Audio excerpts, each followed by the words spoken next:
Donc, nous débutons ou nous continuons ce cours qui porte sur les pathologies gynécologiques et ce matin, nous allons étudier les dysplasies cervicales. On, on peut définir les dysplasies cervicales comme des anomalies des cellules épithéliales du col de l'utérus qui se caractérisent par des modifications au niveau de la structure et même du fonctionnement des cellules pouvant aller entre les grades légers et les grades sévères. En réalité, quand on parle de dysplasie cervicale ici, il faut entendre par cela toute affection, toute pathologie qui touche le col, qui entraîne une modification au niveau des cellules du col. Normalement, quand on parle du col, on a deux grands endroits. Le col, c'est une structure de l'utérus, c'est une partie de l'utérus qui est fait de deux segments, un segment interne qu'on appelle l'endocole et un segment externe qu'on appelle l'exocole. L'exocole, en réalité, est en continuité avec le vagin.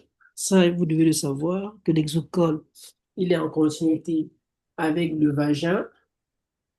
Et donc, quand on parle de l'exocole, le tissu qui constitue l'exocole, c'est un épithélium de type pavimenteux.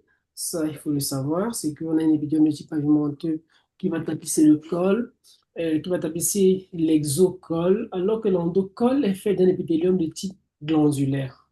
Épithélium de type glandulaire. Et donc, il existe une zone entre ces deux parties du col, entre l'endocole et l'exocole, qu'on appelle la zone de transition. Je pense qu'on avait vu déjà ça au premier semestre. Quand on parlait du cours en gynécologie, on a parlé de ces différents éléments. Dans la zone de transition, en réalité, c'est la zone de transition qu'on appelle encore la zone de jonction pavimento-cylindrique. Pavimento-cylindrique, pourquoi? Parce que, comme j'ai dit, ça va joindre l'épithélium pavimenteux de l'exocole et l'épithélium cylindrique de l'endocole. Donc, en réalité, c'est au niveau de cette zone de jonction que tout part généralement. Au fil des accouchements, à cause du papillomavirus, il y aura une modification des cellules qui constituent la zone qui constitue la zone de jonction. On aura un glissement. Les cellules de l'endocole vont glisser sous les cellules de l'exocole. Je précise ici que quand on dit qu'un épithélium est cylindrique, c'est que c'est un épithélium qui est glandulaire, qui produit des substances. Et donc, il va continuer à produire des substances qui définiront plus tard ce qu'on pourrait appeler très facilement des kystes de Naboth. Donc, l'intérêt de parler de dysplasie cervicale, quand on parle de dysplasie cervicale, je dis encore, c'est un peu comme des lésions qui sont susceptibles de donner un cancer du col. Ce sont des modifications des cellules cancéreuses pouvant aboutir à un cancer du col si rien n'est fait. Donc, l'intérêt de parler de ce sujet réside dans le fait qu'elles peuvent évoluer vers un cancer du col de l'utérus si elles ne sont pas détectées et traitées à temps. Les dysplasies cervicales sont considérées comme des lésions précancéreuses, voilà, ce qui signifie qu'elles ont le potentiel de se transformer en un cancer invasif si rien n'est fait. On a besoin de prendre en charge normalement une dysplasie cervicale, là, sinon ça s'évolue vers un cancer. Donc, le cancer du col a la particularité que c'est un cancer dont on maîtrise complètement ce qu'on appelle l'histoire naturelle. L'histoire, quand on parle de l'histoire naturelle d'un cancer, c'est quand on connaît comment il se passe, qu'est-ce qui se passe avant la survenue du cancer, comment le cancer se met en place et comment est-ce que ça évolue après. On connaît parfaitement l'histoire naturelle du cancer du col. On sait qu'il faut que vous commencez par être en contact avec le papillomavirus. Une fois que le papillomavirus va arriver au niveau du col, je précise ici que, pour ceux qui ne savaient pas encore, que le papillomavirus, c'est un virus qui est sexuellement transmissible. Il est porté par l'homme, il est transmis à la femme qui en fait le cancer. L'homme peut également faire quelques cancers du papillomavirus, comme le cancer de la verge, comme le cancer de l'anus chez les homosexuels. Non, mais chez la femme, on va déposer ce papillomavirus au niveau de ses cellules vaginales et cervicales. Et le papillomavirus va intégrer les cellules du col de la femme et va modifier leur structure. Voilà ce qui va se passer. Et donc, on va se rendre compte qu'on aura des cellules qui seront totalement modifiées. Sauf que le corps de la femme a la capacité d'éliminer l'ensemble de ces cellules atteintes-là. Donc, c'est pour ça que la plupart des patients pourront éliminer complètement ce qu'on appelle la clairance du papillomavirus. Elles ont été en contact avec le papillomavirus, elles peuvent l'éliminer dans leur entièreté. Et cela dit, si vous n'avez pas eu le temps de remarquer que la patiente avait un papillomavirus, non. Si vous n'avez pas pris la peine de remarquer également que le papillomavirus a entraîné des modifications dans la structure de ces cellules et donc qui est, comme vous êtes en une dysplasie, une modification des cellules du col, ça va continuer à évoluer, ça va envahir et plus tard, ça fera carrément un cancer du col à pouvoir parler. Le pronostic des dysplasies cervicales va dépendre de plusieurs facteurs, comme la gravité de la dysplasie, comme la présence des facteurs de risque et la prise en charge appropriée. Ça revient à dire quoi? Si on dit qu'une patiente a une dysplasie, si elle a une dysplasie et elle est séropositive, par exemple, vous comprenez, elle sera plus à risque d'évoluer vers un cancer. Donc, le pronostic, c'est un peu le devenir, si vous voulez.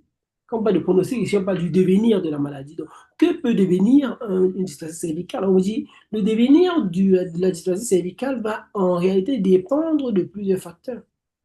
Si vous avez une dysplasie de type 3, parce que les dysplasies seront classées en type 1, 2 et 3. Le type 1, par exemple, a un faible pouvoir cancérigène. Il va très peu évoluer vers le cancer. Le type 2 et le type 3 ont des forts pouvoirs cancérigènes. Donc, si vous avez une dysplasie de type 1, vous avez encore beaucoup de chances de vie guérie, que tout se passe très bien, rapidement. Mais si vous avez une dysplasie de type 2 ou de type 3, il y a de fortes probabilités que ça évolue vers un cancer après. Et donc, du coup, il va falloir que vous sachiez prendre cela en charge. Si à côté des facteurs de risque, vous voyez, si en plus de votre dysplasie, vous êtes séropositif, donc vous avez une immunité baissée, vous avez plus de risques encore de faire le cancer comparé à quelqu'un qui est complètement immunocompétent.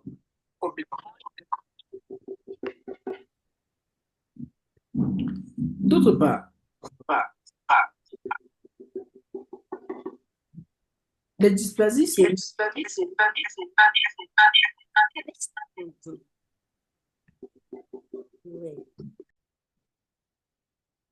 donc, les dysplasies cervicales légères, on a dit c'est le type 1 généralement, ont tendance à régresser de manière spontanée dans la plupart des cas. Cependant, les dysplasies modérées, le type 2, et les dysplasies sévères, le type 3, vont nécessiter une surveillance étroite et un traitement approprié pour éviter qu'elle évolue vers un cancer. Ça, on l'a déjà dit, le type 1 est moins dangereux que le type 2 et le type 3, que eux ont tout de pouvoir cancérigène qui va avec.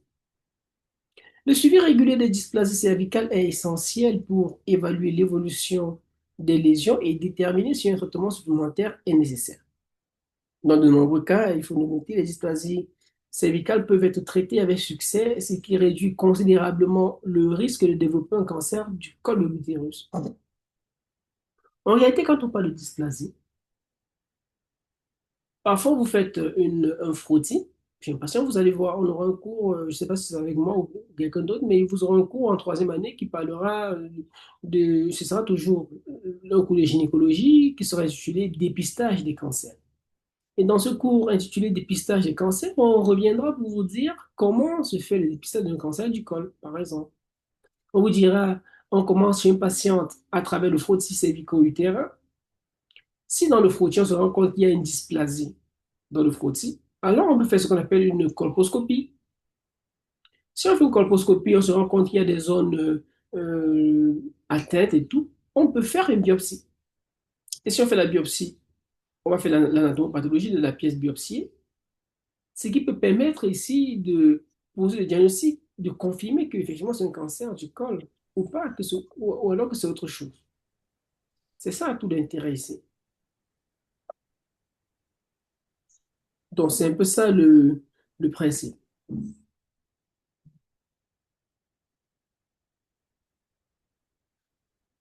La détection précoce des dysplasies cervicales grâce à des examens de dépistage réguliers, comme le frottis cervico-vaginal, est cruciale. Je le demande à chaque fois, vous savez, parmi vous, toutes celles qui ont plus de 25 ans, vous devez avoir fait au moins un frottis. Le frottis, au moins une fois. Faites, pensez à faire vous frottis, c'est l'écho du terrain. C'est important. Lorsqu'on a plus de 25 ans, on pense à le faire. Parce que c'est la meilleure des façons de remarquer qu'il y a déjà une dysplasie, qu'il y a des modifications des cellules de votre corps. Sinon, vous ne saurez jamais. Et on a besoin de dire qu'il faut environ 10 ans pour la mise en place du cancer du col. Ça prend environ 10 ans. Donc, quand on vient voir une dame qui a 34 ans avec un cancer du col bien avancé, ça veut dire que cette dame, elle a des dysplasies depuis l'âge de 24 ans. Parfois avant, peut-être parfois depuis l'âge de 20 ans ou de 22 ans. Sauf que, voilà, elle a passé ça comme ça de manière totalement inaperçue. Elle a laissé ça comme ça, complètement passé. Vous ne devez pas commettre cette même erreur. Si vous avez plus de 24 ans, je vous exhorte, on passe à l'hôpital, on fait un bulletin d'examen, ça coûte peut-être 18 ou 20 000, 25. Hein, mais si vous le faites, on vous dit qu'il y a des dysplasies, on a le temps de corriger pour vous éviter d'avoir un cancer du col. Et c'est le même counseling que vous devez apporter à vos patients. Parce que les patients ont tendance à dire, ben non, ça coûte cher, 25 000, c'est beaucoup d'argent. Et moi, je leur dis, oui, c'est vrai, dans un contexte comme le nôtre, 25 000, c'est beaucoup d'argent. Sauf que si vous avez un cancer du col demain, ça vous coûte 600 000, 1 million, sans que vous ne soyez sûr de guérir. On était dans une dysplasie, on partait faire des bilans avancés. Après, on se rendait compte que c'était une tumeur bien circonscrite et qu'on vous avait proposé de faire, par exemple, une conisation. Vous êtes en termes de coûts de prise en charge, moins dépensier. Et à côté, en processus de guérison, dans le pronostic de guérison, vous avez toutes des chances de vite guérir. Et c'est ce qu'on vous explique là dans le pronostic, que lorsque la dysplasie cervicale est diagnostiquée précocement, on aura des options thérapeutiques moins invasives qui auront des meilleures chances de réussir. Donc, si je viens chez une patiente, je me rends compte que elle a euh, un CNN de type 2. Ok, vous voyez, à côté, on va dire, bon, voilà, écoutez, madame, on va vous faire, par exemple, un frottis. Si on va vous faire une biopsie ou une colposcopie.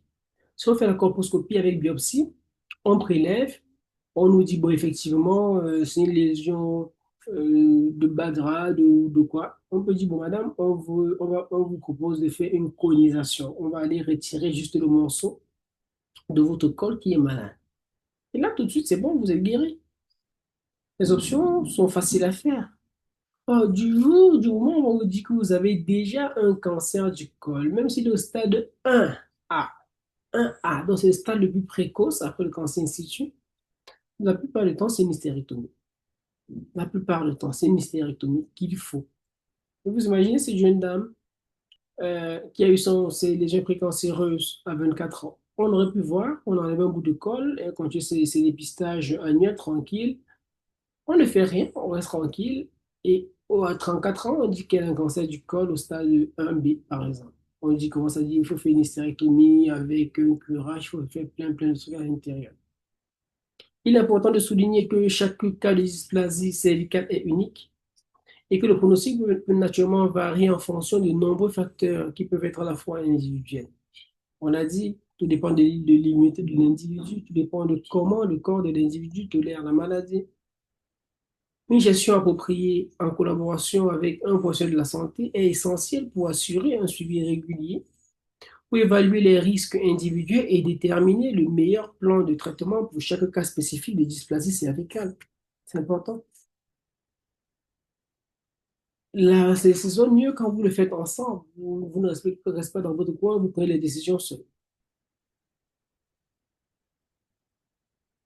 Donc, la physiopathologie, c'est un peu l'explication de qu'est-ce qui se passe pour que la maladie survienne. C'est ça qu'on appelle la physiopathologie. Les dysplasies cervicales sont des anomalies des cellules épithéliales du col de l'utérus. Elles se caractérisent, comme on l'a déjà dit, vous faites voir ça, c'est un petit rappel parce qu'on a déjà vu tout ça avant, par des changements structuraux et fonctionnels des cellules qui peuvent aller de légères à sévères, en passant par modérées, naturellement. La physiopathologie des dysplasies cervicales est principalement liée à une infection persistante par le type à haut risque de papillomavirus, parce que vous savez que les papillomavirus sont faits de deux grands types. Il y a des types à haut risque ou les types qu'on appelle encore les types oncogènes. Il y a des types à bas risque qui sont non oncogènes. Le 16, le 18, le 53, le 31, il y en a plusieurs groupes comme ça qui sont oncogènes, qui sont à haut risque. Alors que les types 6, les types 11 sont des types non oncogènes, qui ne donneront jamais de cancer. Cependant, ils peuvent donner les condylome.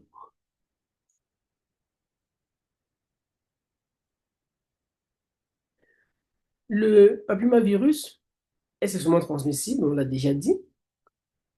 Transmis à la femme au cours de rapport sexuel, il va infecter les cellules du col de l'utérus. Et donc, les types à haut risque seront associés à un risque accru de développer des lésions précancéreuses. Et ensuite, un cancer du col de l'utérus si rien n'est fait. Parce qu'on l'a dit, lorsque on vous transmet le papillomavirus, il prend le temps, il entre dans vos cellules et il commence à se multiplier. Si vous êtes immunocompétent et que toutes les conditions sont réunies, vous pouvez complètement éliminer le papillomavirus. Si tout est réuni, vous pouvez complètement éliminer le papillomavirus. Et voilà, mais sinon, si vous avez un truc et que votre immunité ne tient pas très bon et tout, alors dans ce cas, à ce moment-là, vous pouvez tout simplement garder le papillomavirus et cela peut avoir des grosses conséquences après. Donc, on l'a dit, effectivement, il est généralement transmis au cours d'un rapport sexuel, en particulier lors des contacts génitaux avec une personne infectée. Sauf que vous ne le saurez pas. Vous n'allez pas voir un homme comme ça et vous dit, et voilà, il a le papillomavirus. Tout ça, vous ne saurez pas. D'où l'intérêt de faire les vaccinations. Toutes vos jeunes sœurs qui ont 9 ans, entre 9 ans et 14 ans, pensez à la vaccination, jeunes filles comme jeunes garçons. Le protocole de vaccin, il est gratuit au Cameroun contre le papillomavirus. Au début, on faisait 2 doses. C'était les filles qui devaient être vaccinées. Elles devaient recevoir 2 doses. Après, on s'est rendu compte que c'est difficile de les avoir à 6 mois d'écart. On a dit, bon voilà, on va mettre une seule dose désormais en vaccinant à la fois les jeunes filles et les jeunes garçons. Donc, les jeunes filles, jeunes garçons, vous les vaccinez, ça permet d'éviter toute la chaîne et briser la chaîne de contamination avec l'infection avec le papillomavirus. Ça, c'est pour les jeunes qui ne sont pas sexuellement actifs. Non, pour les jeunes comme vous, moi je sais que vous êtes sexuellement actifs, voilà. Vous voulez faire des rapports avec des gens, mettez un préservatif. Mettez un préservatif. Si ce n'est pas votre conjoint, protégez-vous. L'une des seules barrières pour empêcher. Si on fait un coït interrompu, ça n'empêche pas le papillomavirus. Ça, il faut le savoir. Lorsque le papillomavirus va pénétrer dans les cellules du col de l'utérus, il peut entraîner une altération du cycle de vie normal des cellules. Le virus va infecter les couches supérieures de l'épithélium cervical, qu'on appelle les cellules squameuses. Quand on parle de couches supérieures, ici, entendez par là les couches superficielles, les couches les plus externes. Et cela va donc entraîner une modification dans la structure et la fonction des cellules. C'est ça qu'on va voir lorsqu'on va faire un frottis. Le frottis est un examen cytologique dans le frottis cervico-vaginal. Il est cytologique. On étudie la structure des cellules du col. Alors que la biopsie est un examen histologique. En histologie, on va étudier la nature des tissus. Donc, quand les papillomavirus sont entrés dans votre corps, il va au niveau de votre corps, il attaque les cellules vraiment qui sont à la superficie, qui sont superficielles, qu'on appelle les cellules squameuses. C'est pour ça que lorsqu'on prend une brosse à biopsie, ou à frottis, pardon, on le passe sur le col, on va le faire tourner sur le col, il va ramasser la plupart des cellules qu'on a au niveau du col. Et là, si on va analyser ces cellules, si on se rend compte qu'on a des cellules qui ont commencé à augmenter de taille, qui ont une activité mitochondriale augmentée, qui ont une division cellulaire accélérée, on va dire qu'il s'agit des cellules qui sont suspectes. Vous voyez un peu l'intérêt d'étudier ça. Et donc, du coup, je causais un médecin biologiste récemment qui me disait que lorsqu'on a une infection vaginale avec un PCV, il est mieux de faire d'abord le PCV et de traiter l'infection avant de faire le frottis. Pourquoi? Parce que lorsqu'on se lance comme ça à faire juste un frottis chez un patient qui a déjà une infection vaginale, Déjà, l'infection en lui-même peut perturber et altérer la qualité des cellules. Et on ne saura pas après si c'était juste dû à l'infection ou pas. Voilà. Donc, pensez un peu à tout ça. Dans les dysplasies cervicales légères, les cellules vont présenter des anomalies légères et sont généralement capables de se rétablir spontanément.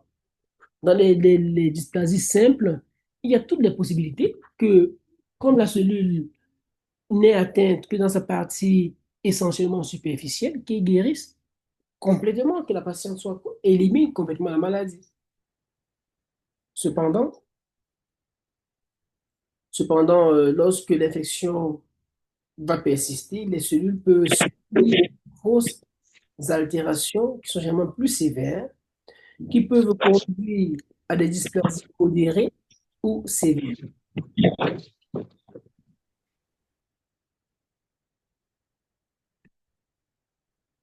Et dans les formes modérées à sévères de dysplasie, les cellules vont présenter des changements marqués, tels que les anomalies au niveau des noyaux, ce qu'on appelle les anomalies nucléaires, telles que l'augmentation de la taille de la cellule, telles que l'augmentation du nombre de noyaux cellulaires à cause de la division qui s'y fait, telles que la désorganisation de la couche superficielle de l'épithélium cervical, également tels que les changements qui indiquent un risque accru de progression vers un cancer du col de l'utérus. Vous comprenez ce que je vous disais? Quand on va passer une brosse au niveau du col, on va prélever les cellules. Au laboratoire, ce qu'ils vont faire, ils vont faire des colorations comme le Papa Nicolau. C'est l'une des plus utilisées. Et ça va permettre de partir étudier la structure des cellules. On va se rendre compte que les cellules qu'on a à ce niveau sont des cellules qui sont grosses, qui ont plusieurs noyaux, qui sont des cellules qui se divisent très vite. On va commencer à dire, ah tiens, ça nous interpelle qu'il y a un truc forcément avec ces cellules qui sont complètement modifiées. Et à ce moment, on va commencer à penser à une prise en charge plus appropriée. Donc, c'est très important de prendre des choses vraiment dans leur entièreté comme ça, pour proposer aux patients après des prises en charge de très meilleure qualité. La physiopathologie des dysplasies met en évidence le rôle central du papillomavirus dans le développement des dysplasies cervicales. On m'a dit qu'on ne peut pas avoir un cancer du col si on n'a jamais été en contact avec le papillomavirus. C'est quasi impossible. On pense que pour faire un cancer du col, le papillomavirus a un rôle central dans la survenue du cancer du col. Et cependant, on sait par contre que la prévention de l'infection par le papillomavirus à travers la vaccination, à travers le dépistage régulier des lésions précancéreuses, comme le frottis, comme l'IVA-LIVL dans notre milieu, sont des mesures essentielles pour réduire l'incidence des dysplasies et même du cancer du col.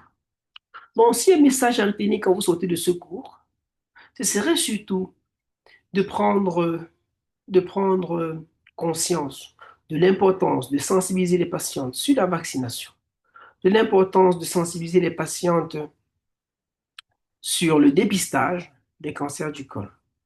Parce que plus on va dépister précocement, plus il y aura toutes les chances d'obtenir une guérison spontanée. Ça, c'est très important. Alors, les facteurs de risque pour les dysplasies cervicales, ça, vous le savez déjà, on en a parlé depuis le début. Un facteur de risque, c'est l'infection persistante par le papillomavirus. Il faut pas, si on dit facteur de risque, ne dites pas que c'est juste une infection au papillomavirus, c'est pas suffisant parce qu'on vous a dit que beaucoup de femmes, 90%, 85 à 90% des femmes avec un papillomavirus vont l'éliminer. Donc, ce n'est que celles chez qui le papillomavirus va persister qu'on pourrait avoir un cancer du col. OK? Donc, le facteur de risque, ce n'est pas seulement le papillomavirus, non. C'est un papillomavirus qui persiste, qui est persistant. Donc, le principal facteur de risque de dysplasie, c'est une infection persistante par les types à haut risque. Le papillomavirus est transmis, on l'a dit, par voie sexuelle. Donc, les facteurs de risque, ce seront les comportements sexuels à risque. L'âge d'un premier rapport sexuel précoce, ça c'est un facteur de risque. Donc, plus vous avez votre premier contact sexuel tôt, plus vous êtes à risque d'avoir un cancer parce que vous aurez eu le temps de rencontrer beaucoup de partenaires au cours de votre vie. L'âge moyen de premier rapport sexuel au Cameroun chez les jeunes filles est de 12,4 ans. 12,4. Donc, une fille qui commence à avoir des rapports sexuels à 12, 14 à 13 ans a de fortes chances qu'avant ses 20 ans, elle ait eu à être en contact avec le papillomavirus. Et donc, par conséquent, elle aura toutes les chances, si elle n'a pas réussi à éliminer ce papillomavirus, de faire un cancer du col derrière.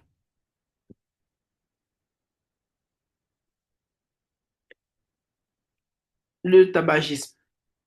Le tabagisme, en réalité, va accroître le risque de développer des dysplasies cervicales. Cela est dû aux produits chimiques qui sont contenus dans la cigarette qui vont altérer le fonctionnement normal, la structure des cellules du col pour pouvoir se débarrasser du papillomavirus.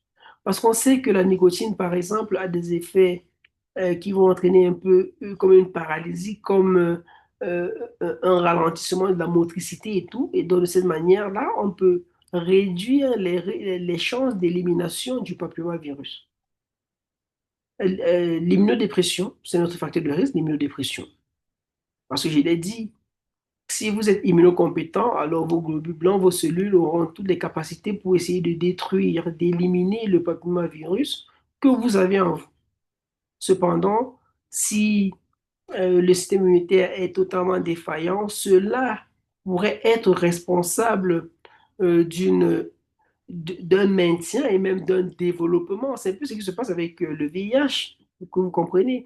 On a des cellules immunitaires qui sont déjà affaiblies et dont le virus, il a tout le temps de pouvoir se multiplier sans que on ne puisse atteindre la structure fondamentale, sans qu'on ne puisse venir défendre ou détruire les virus qui sont présents.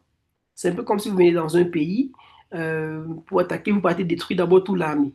Vous voyez, si l'ennemi arrive, il détruit l'armée, alors ils vont entrer chez vous, ils vont faire tout ce qu'ils ont envie de faire parce que votre système de défense a été affaibli.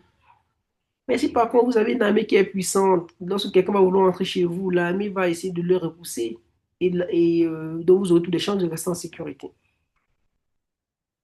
Si vous avez déjà eu des antécédents de dysplasie cervicale ou même de lésions précancéreuses, c'est aussi un facteur de risque d'avoir de nouveau des dysplasies cervicales.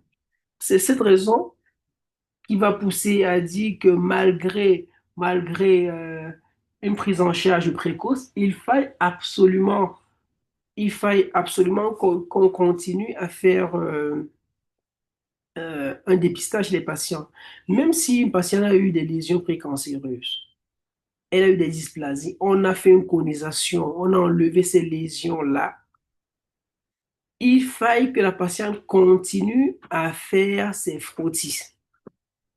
Parce que le fait qu'elle ait déjà eu des lésions une fois augmente les risques pour elle d'en avoir encore une autre fois. Ça, c'est très important. Le fait d'utiliser la contraception. Ici, quand on parle de contraception, c'est pas de dire que la contraception, elle est mauvaise. Non, c'est pas le projet ici. C'est pas le projet. Donc, le projet ici, c'est de dire, lorsqu'on a pris les contraceptions pendant très longtemps, si vous prenez par exemple des œstroprogestatifs ou des progestatifs seuls, donc, ou des œstrogènes seuls, comme dans le traitement hormonal, celui-ci, où vous mettez par exemple de l'œstrogène sur une certaine période, le risque, justement, c'est ça, c'est qu'on a dit, euh, l'accumulation de l'œstrogène peut également être un facteur de risque. Et donc, de cette manière-là, par ce mécanisme, vous pouvez facilement faire un cancer ou des lésions précancéreuses.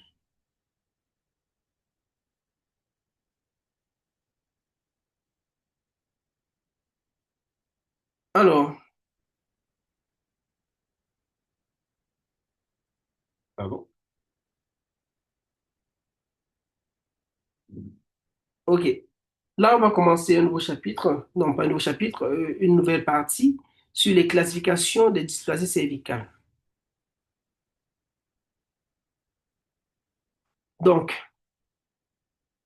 lorsqu'on parle de la classification, comme parce que je vous l'ai dit, on a plusieurs types de grades. On a les lésions, euh, on a des dysplasies qui peuvent être à bas grade, à grade modéré et à haut grade.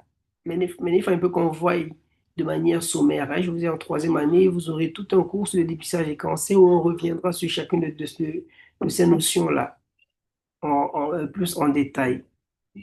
Donc, parlant donc de la classification, on note que la classification des dysplasies cervicales est généralement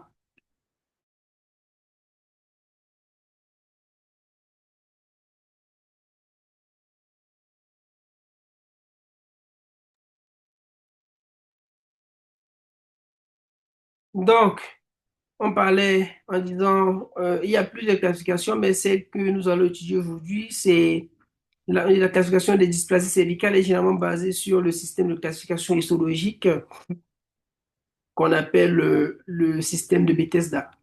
Là, vraiment, on est déjà sur les tissus.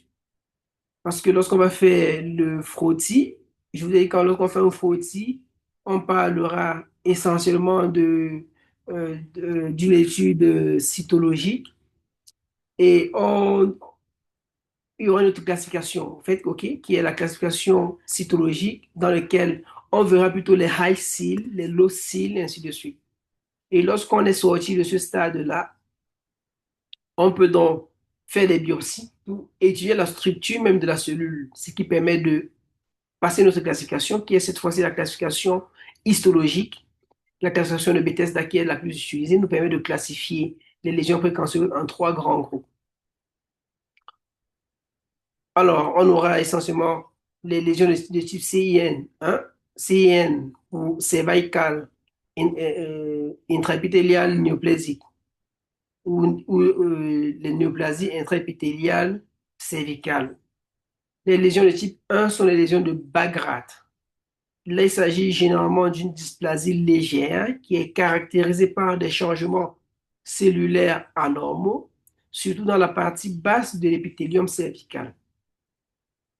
On note que les lésions de type CN1, on l'a déjà dit, ont tendance à régresser de manière spontanée et sont généralement surveillées de près plutôt que traitées activement. Si on a les lésions de type CN1, on dira qu'on refera une nouvelle colposcopie quelques temps après pour voir si ça n'a pas changé. Mais si ça reste le cas, on surveille tout simplement.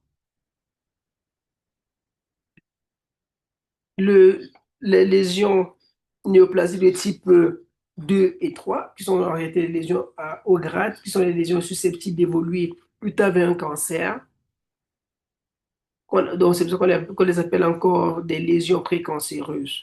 Les CIN2 présentent des changements cellulaires anormaux qui sont plus marqués que les CIN1, alors que les CIN3 présentent des changements cellulaires anormaux plus marqués et qui vont s'étendre sur une plus grande partie de l'épithélium. Et on vous précise ici que les lésions de type CIN2 et CIN3 nécessitent généralement un traitement actif pour prévenir la progression vers un cancer du col de l'utérus. À côté, on aura ce qu'on appelle un carcinome in situ. Il s'agit ici vraiment d'un cancer vrai, sauf que on n'a pas encore franchi la membrane basale. C'est un cancer qui est encore bien localisé à un endroit. La membrane basale n'est pas encore franchie. Parce que dès lors où on va franchir la membrane basale, on parlera d'un cancer invasif. Le cancer peut commencer à partir partout, à aller partout. Donc, on vous dit donc qu'il est important de noter qu'il s'agit d'une classification basée sur l'examen histologique. Là, on a fait la biopsie ou une colonisation cervicale. Le stade et la gravité de la dysplasie cervicale déterminent essentiellement les options. On va déterminer les options de traitement et le suivi approprié, en notant qu'un suivi régulier et une gestion appropriée sont essentiels pour prévenir la progression vers un cancer du col de l'utérus chez les femmes atteintes de dysplasie cervicale. Bon, pour faire un petit résumé pour que vous compreniez. Je reçois une patiente en consultation. On lui fait un frottis cervico-vaginal. Dans le frottis, on prend une brosse qu'on va passer au niveau du col. Quand on fait la brosse, Quand on fait la brosse, on prend cette brosse-là, on le met dans un milieu spécial, on fait une coloration, euh, par exemple, au Papa Nicolaou, ou on fait la recherche du HPV. Si ces lésions montrent que dans le frottis, on aura les lésions, surtout dans le frottis, on aura les lésions comme de type, on dira qu'il y a des lésions de, excusez-moi. Dans le frottis, on dira qu'il y a des lésions de type low seal, des lésions de type high seal. Donc, des lésions de type ascus. Là, c'est la classification cytologique. OK, d'un frottis. Lorsqu'on sort du frottis,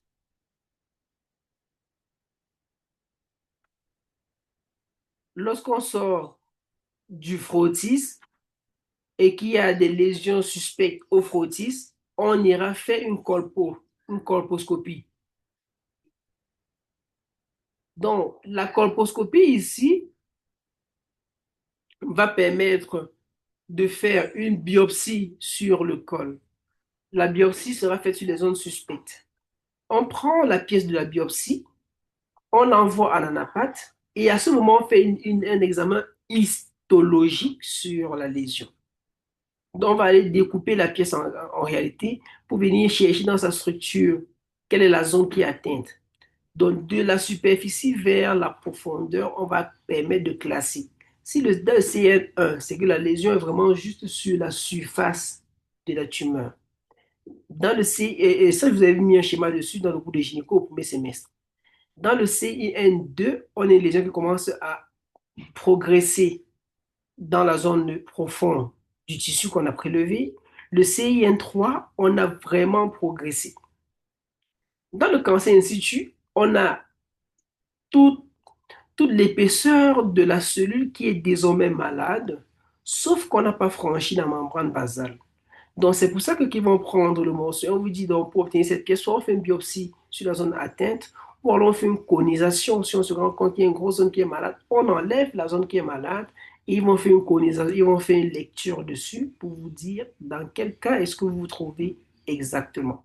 J'ai voulu qu'on fasse un peu cette précision pour vous aider à mieux comprendre en réalité. Alors, on aborde une partie qui est l'étude clinique. Quand on parle de l'étude clinique, c'est comment est-ce qu'on fait pour dire que ici, effectivement, c'est un cas de dysplasie cervicale. Qu'est-ce qui vous amène à arriver à cette conclusion? C'est ça l'étude clinique. L'étude clinique, en réalité, il y a trois grandes parties, ou on va d'abord dire deux grandes parties, ou trois, oui, bon, on va dire trois. On aura une partie interrogatoire qu'on appelle l'anamnèse. On aura une partie examen physique et on aura une partie examen paraclinique. Donc, à l'interrogatoire, c'est on va faire l'anamnèse, on va faire les facteurs de risque, on va chercher l'histoire, on va tout chercher ce qu'on veut dans l'interrogatoire. Là, vraiment, vous interrogez la patiente. C'est le premier temps. Dans le deuxième temps, vous examinez la patiente. Ça devient l'examen physique. Et en combinant votre interrogatoire et votre examen physique, vous avez des éléments de diagnostic qui peut-être ne sont pas encore confirmés. Et face à ces éléments-là, vous vous dites, maintenant, j'ai besoin de confirmer et donc vous pouvez faire des examens paracliniques pour vous orienter vers la confirmation. Voilà un peu en gros d'abord. Les dysplasies cervicales sont généralement asymptomatiques la plupart du temps. Elles n'ont pas de symptômes. Vous ne voyez pas une dame vous dit qu'elle a des lésions précancéreuses. Ça ne se sait pas. C'est la raison pour laquelle il est important d'encourager les patientes à faire le dépistage. Ce n'est qu'à travers un dépistage qu'on va faire le diagnostic que oui, ici, effectivement, il s'agit d'une lésion précancéreuse. On va savoir que cette patiente nous présente des dysplasies. Cette patiente a une modification de ses cellules et même de ses tissus du corps.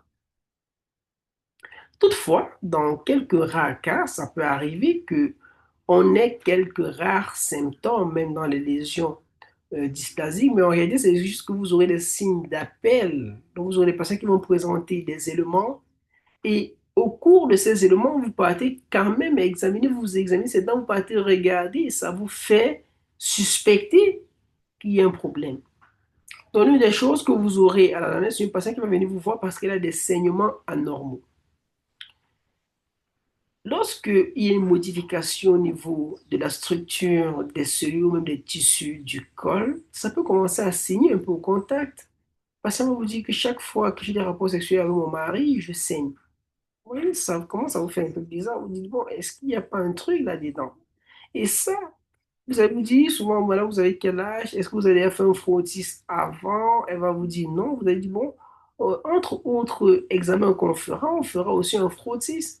Non pas pour dire que vous avez un cancer, mais pour également l'éliminer, pour vérifier. C'est un peu ça une porte d'entrée pour arriver, n'est-ce pas, vers le diagnostic.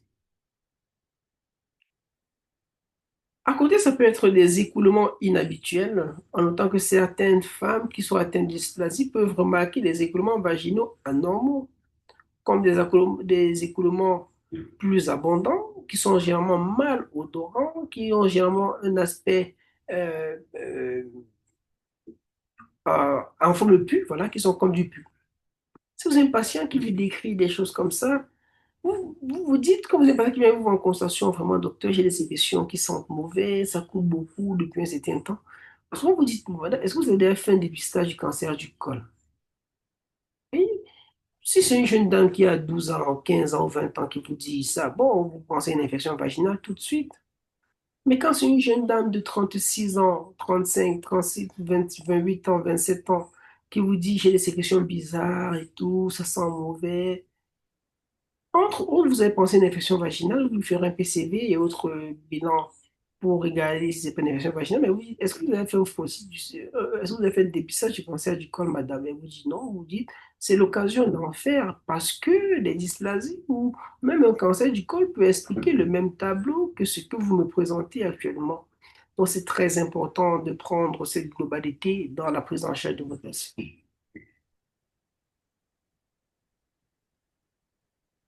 Il est important toujours de noter que les symptômes peuvent également être associés à d'autres conditions gynécologiques, hein. Ils ne sont pas spécifiques aux dysplasies cervicales. Ça, je vous ai dit, en plus de demander un PCV, de demander un mycoplasme, de demander la recherche du gonocore, je peux également demander un frottis cervico-vaginal, cervico-utérin à la patiente. À l'examen physique, généralement, à l'examen physique, vous n'aurez rien. L'examen physique, à la base, sera souvent pauvre. Cependant, on pourrait faire l'examen pelvien, effectuer un examen pour évaluer l'état du col, de Quand tu l'utérus. as mis l'enfant sur le canapé, ainsi tombe.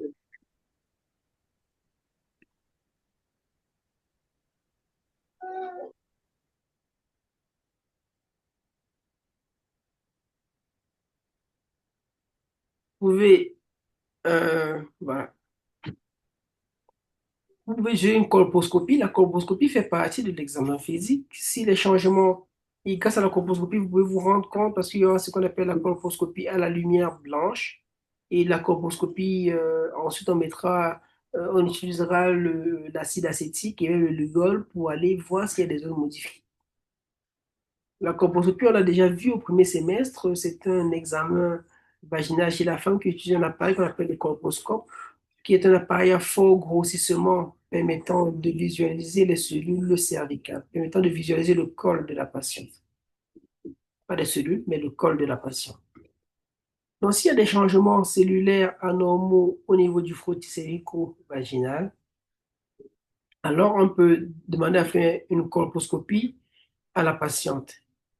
Et au cours de cette colposcopie qui permet de visualiser le col de l'utérus grâce à un appareil qu'on appelle le colposcope, on peut faire des colorations avec de l'acide acétique et ou le Lugol, ce qui vont aider à détecter les zones suspectes au niveau du col, parce que dans le frottis, on prélève juste les cellules, on ne peut pas étudier. On ne vous dit pas quelle zone c'est malade dans le frottis. Et quand on vous dit, nous on sait de nature que les cellules qu'on a prises ont montré qu'il y a un problème au niveau du col de la patiente. Vous dites, bon, maintenant on va colorer pour voir quelles sont justement ces zones-là qui sont suspectes. Et vous, dans les zones suspectes, vous irez donc faire une biopsie au cours de votre colposcopie, par exemple.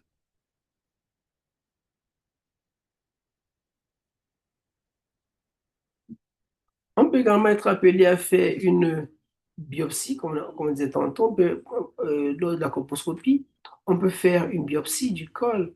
Lorsqu'on fait la biopsie, c'est pas pour jeter. Je voudrais vous dire, lorsqu'on est en médecine, tout ce qu'on retire du corps de la patiente doit être envoyé à l'analyse. Tout ce que vous enlevez. Même quand on fait une chirurgie, on retire l'appendice, on fait une appendicectomie à un patient, il faut prendre l'appendicite là, l'appendicectomie là, l'appendice, pardon, et l'envoyer en anapathe. Idéalement, quand on fait une ligature de trompe chez la patiente sur le morceau de tissu, il faut envoyer en anapathe qu'on vous confirme que oui, c'était vraiment une trompe. Vous pouvez pas couper le ligament sans vous en rendre compte. Et quand vous avez un anapathe, le mec, il vous dit non. La structure que vous m'avez envoyée, ce n'est pas la trompe utérine, c'est le ligament rond. Ah, vous dites, ah ben tiens, je suis mal barré. Vous voyez? Donc tout ce que vous retirez. D'ailleurs, moi, je vous disais encore, je causais une dame qui me disait qu'elle avait une masse du sang, on l'a opérée quelque part là, pas très loin de chez nous. Et je dis, et la masse qu'on a retirée, oui, elle m'a dit non, on est parti enterrer au village. Et voilà, ils ont levé une masse suspecte d'un cancer du sein, ils sont partis enterrer. Quand on enlève une masse, on le conditionne dans de formol généralement dilué et on l'envoie à l'analyse, ce qui va vous permettre de voir en détail le contenu. Donc, quand on fait une biopsie, on le met dans le formol et on l'envoie à l'analyse. On peut quand même être appelé à faire une échographie. J'ai eu certains cas chez nous où c'est l'échographie qui était la porte d'entrée. Dans une patiente qui allait, vous voyez, les patients qui sont bizarres, et sans qu'elle ait une masse vaginale, elle ne vient pas vous voir en consultation, elle s'en va faire l'échographie. Ouais, les patients qui jouent au docteur, elle arrive dans un centre, et voilà, et c'est ça. On ne devrait pas aller faire l'échographie chez une dame, on ne devrait pas faire l'échographie chez une dame comme ça parce qu'elle a demandé. Il faut un bulletin d'examen, je ne vais pas vous dire ça depuis. Parce qu'il faille qu'on sache pourquoi est-ce qu'on fait l'échographie chez la dame-ci, qu'est-ce qu'on cherche. Du coup, la patiente, elle va voir l'échographe, elle vient parce qu'elle veut faire une échographie. On fait l'échographie, on se rend compte qu'elle a une masse vaginale, et non qu'elle a une masse cervicale. Et on dit, bon, maintenant, allez voir le gynéco. Elle arrive, vous vous rendez compte effectivement que c'est une lésion cancéreuse.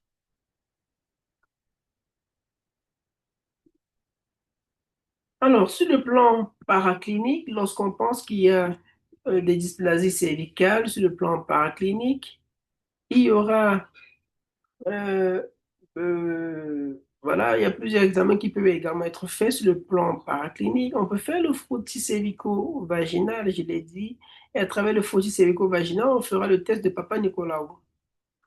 En réalité, c'est un test de coloration, je l'ai déjà dit. Et le but ici est d'aller examiner au microscope pour voir s'il y a des modifications dans la structure cellulaire qui est prélevé au niveau du col. Est-ce que les noyaux sont augmentés? Est-ce que les cellules sont de grosse taille? Est-ce que les mitoses sont accélérées? Et ainsi de suite. Ça fait suspecter des lésions précancéreuses. On peut également faire la recherche du papillomavirus parce qu'on vous a dit qu'il n'y a pas de cancer du col sans papillomavirus. Dans l'organigramme du dépistage du cancer du col, on le verra en troisième année, vous le ferez. On commence dans un premier temps avant les 30 ans. Ça ne sert à rien de faire le papillomavirus parce que la plupart des femmes vont l'avoir et vont l'éliminer après. Donc, avant 30 ans, le dépistage, normalement, commence autour de l'âge de 25 ans. Chez une femme qui est immunocompétente, je vais le préciser. Parce que chez une femme séropositive, dès qu'on a fait le diagnostic de sa séropositivité pour son VIH, tout de suite derrière, il faut faire un dépistage. Il faut faire un dépistage du cancer chez elle, du col chez elle, normalement. Mais chez une femme immunocompétente, à 25 ans, elle devrait commencer à faire son premier frottis cervico-vaginal. Elle le fait à 25 ans. Il est négatif. On donne rendez-vous dans un an. Elle vient à 26 ans. Elle refait un nouveau test. Il est négatif. On donne rendez-vous dans 3 ans. Elle vient à 29 ans. Elle refait un nouveau frottis cervico-vaginal. S'il est négatif, elle vient à 30 ans. À partir de 30 ans, on commence à faire plutôt la recherche du papillomavirus. Sauf qu'en France, c'est très bien parce qu'ils vont faire ce qu'ils appellent la recherche en milieu liquide. Donc, on va faire un prélèvement vaginal chez la patiente, on fait un frottis, on passe la brosse, voilà, on va prendre une brosse du col, on prélève les cellules du col, on le met dans un milieu spécial et on envoie à l'analyse. Ils vont à ce moment-là analyser. S'il n'y a pas de papillomavirus dedans, on considère que vous ne pouvez pas avoir le cancer du col. On s'arrête là.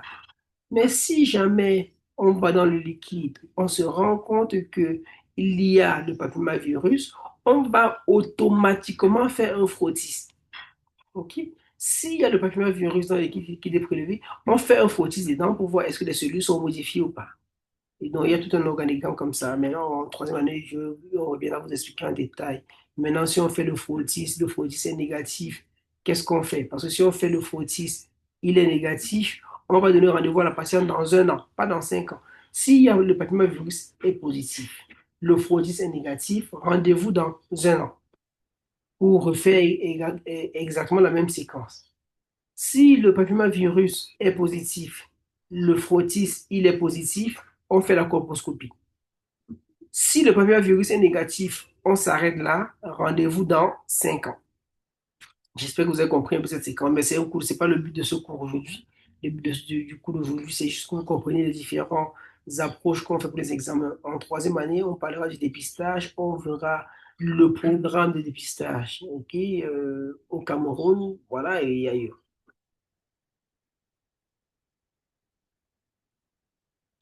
On peut également faire une colposcopie dans les examens paracliniques. On l'a dit, si au niveau du frottis, on a des lésions suspectes, alors on pense à faire une colposcopie chez la patiente qui permet, n'est-ce pas, d'aller voir si c'est nécessaire de faire une biopsie. Et si jamais c'est nécessaire, on fait la biopsie. Si jamais c'est nécessaire, on va faire une biopsie à la patiente pour aller l'analyser et voir.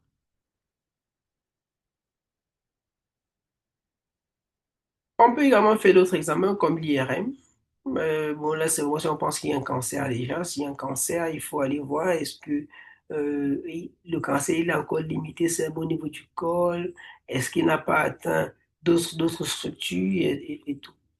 On pourrait également faire une échographie, ça on l'a dit. Alors, quelles peuvent être les complications? Parce qu'effectivement, si on a des dysplasies qui ne sont pas traitées, elles peuvent se compliquer. On a dit que jamais si c'est bien traité, le traitement il est moins lourd et marche très bien. Maintenant, qu'est-ce qui se passe s'il n'est pas traité? En cas d'absence de traitement, on peut avoir plusieurs complications. Ça peut être un cancer du col de l'utérus, carrément. En notant, on l'a dit, que les dysplasies cervicales sont considérées comme des lésions précancéreuses. Le type 1 peut regresser, mais le type 2 et le type 3 peuvent facilement progresser vers un cancer du col. On peut avoir des invasions locales. Donc, on peut avoir une lésion qui va évoluer localement, ça peut faire un cancer in situ, et après le cancer in situ, ça peut commencer par faire également d'autres grades et tout le reste des cancers que vous pouvez imaginer. Vous faites un cancer. Voilà. Euh, les besoins de traitement invasif, parce que justement, si on a évolué vers un cancer, désormais, il faut penser à un traitement invasif, il faut penser à une hystérectomie, il faut penser à une radiothérapie, il faut penser à un curage ganglionnaire, il y a tellement de choses. Il faut commencer à penser à la curie-thérapie, la curie-thérapie qui est une radiothérapie interne, non pas vaginale. Donc, il y a tellement de trucs à commencer à faire à ce moment. Et naturellement, vous imaginez une dame qui a pour projet d'accoucher, elle a 34 ans, elle a un seul enfant, et on lui dit qu'elle a un cancer du col qui a avancé et qu'il faille enlever son utérus, ça pose un problème pour la fertilité. Si vous avez une dame qui a une dysplasie de haut grade, un CIN3, chez qui il faut faire une conisation, si on fait une conisation chez une dame qui, a encore, qui veut encore accoucher, elle a peut-être 28 ans, on lui fera la conisation. Maintenant, si derrière, elle nous dit qu'elle a un projet d'accoucher, ça veut dire qu'il va falloir lui faire un cerclage lors de sa prochaine grossesse. Vous voyez, en fait, il y a vraiment beaucoup d'impact derrière. Il est important de noter que la grande majorité des dysplasies cervicales peuvent être détectées et traitées avant qu'elles ne progressent vers des stades plus avancés ou vers un cancer du col de l'utérus. Ça, il faut le retenir. Et c'est ça, je vous ai dit, s'il y a le message à retenir ici, c'est ça. C'est pouvoir être en mesure de sensibiliser les patientes sur l'importance de la vaccination et sur l'intérêt de faire des dépistages du cancer. Ça, c'est très important. Le dépistage régulier et les suivis médicaux appropriés vont jouer un rôle clé dans la prévention des complications liées aux dysplasies cervicales. Que faire lorsqu'il y a une dysplasie cervicale? Le traitement pour la dysplasie, il y en a plusieurs options, il y en a beaucoup. Il y a ce qu'on appelle le traitement par destruction. Il y aura les traitements par ablation. Oui, il y a plusieurs approches. Euh, la plupart du temps, le traitement curatif des dysplasies dépend du degré de la sévérité de la dysplasie et même d'autres facteurs spécifiques à chaque patient. Il y a plusieurs options. La cryothérapie, par exemple, c'est une technique par ablation. C'est une technique par destruction. Donc, on va venir appliquer sur le tissu, les gens qui sont malades, on va appliquer un froid pour les geler. Donc, quand on gèle les cellules cancéreuses, elles vont finir par se casser. OK? Donc, c'est la cryothérapie. Il y a un matériel spécial pour ça. C'est une technique qui est beaucoup utilisée dans plusieurs pays, comme au Kenya, comme au Rwanda. Ça fait que ils font ce qu'ils appellent le dépistage et le traitement sur place. Dès qu'on dépiste, on voit qu'il y a des lésions suspectes. Pas besoin de dire à la personne de rentrer. On prend tout de suite, on applique la machine là-dessus et on détruit la lésion tout de suite. C'est une technique par destruction. La colonisation, c'est une technique par ablation. Donc, les gens qui sont malades, on va venir les enlever à travers une technique chirurgicale. La colonisation, maintenant, peut être faite de plusieurs manières. La colonisation, c'est une technique chirurgicale qui consiste à enlever un cône biopsique du cône. Le cône, vous savez, vous connaissez la forme du cône. Le cône, c'est une figure. Si vous avez, vous vous souvenez de vos cours c'est pour moi peut-être du sixième, quand on dessinait le cône. C'est une cellule à base circulaire et un sommet qui est presque pointu, ou un peu arrondi, si vous voulez.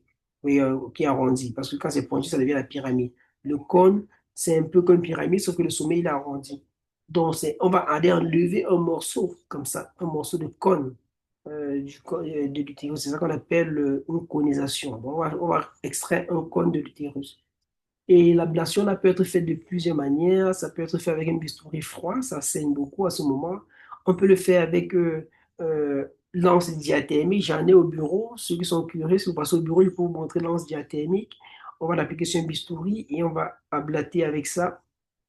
On peut le faire avec le laser. Donc, on peut utiliser le laser. C'est une lumière bien spécifique, bien quadrillée qui va permettre de faire l'ablation avec. Et naturellement, l'avantage de faire la colonisation, c'est que on va prendre la pièce, on va toujours l'envoyer à la nappate. C'est pour ça donc on peut l'analyser pour voir s'il y avait des complications, s'il y avait autre chose derrière. On peut étudier cela plus en détail. On peut faire également, voilà, le laser, on l'a déjà dit. On peut également faire l'électrocautérisation. C'est un processus par laquelle un fil à boucle électrique est utilisé pour enlever les tissus anormaux du col de l'utérus. Le but ici, c'est surtout de faire l'hémostase. J'ai une boule d'électrocautérisation au bureau également. Si vous passez au bureau, je peux vous en montrer. C'est une boule, là.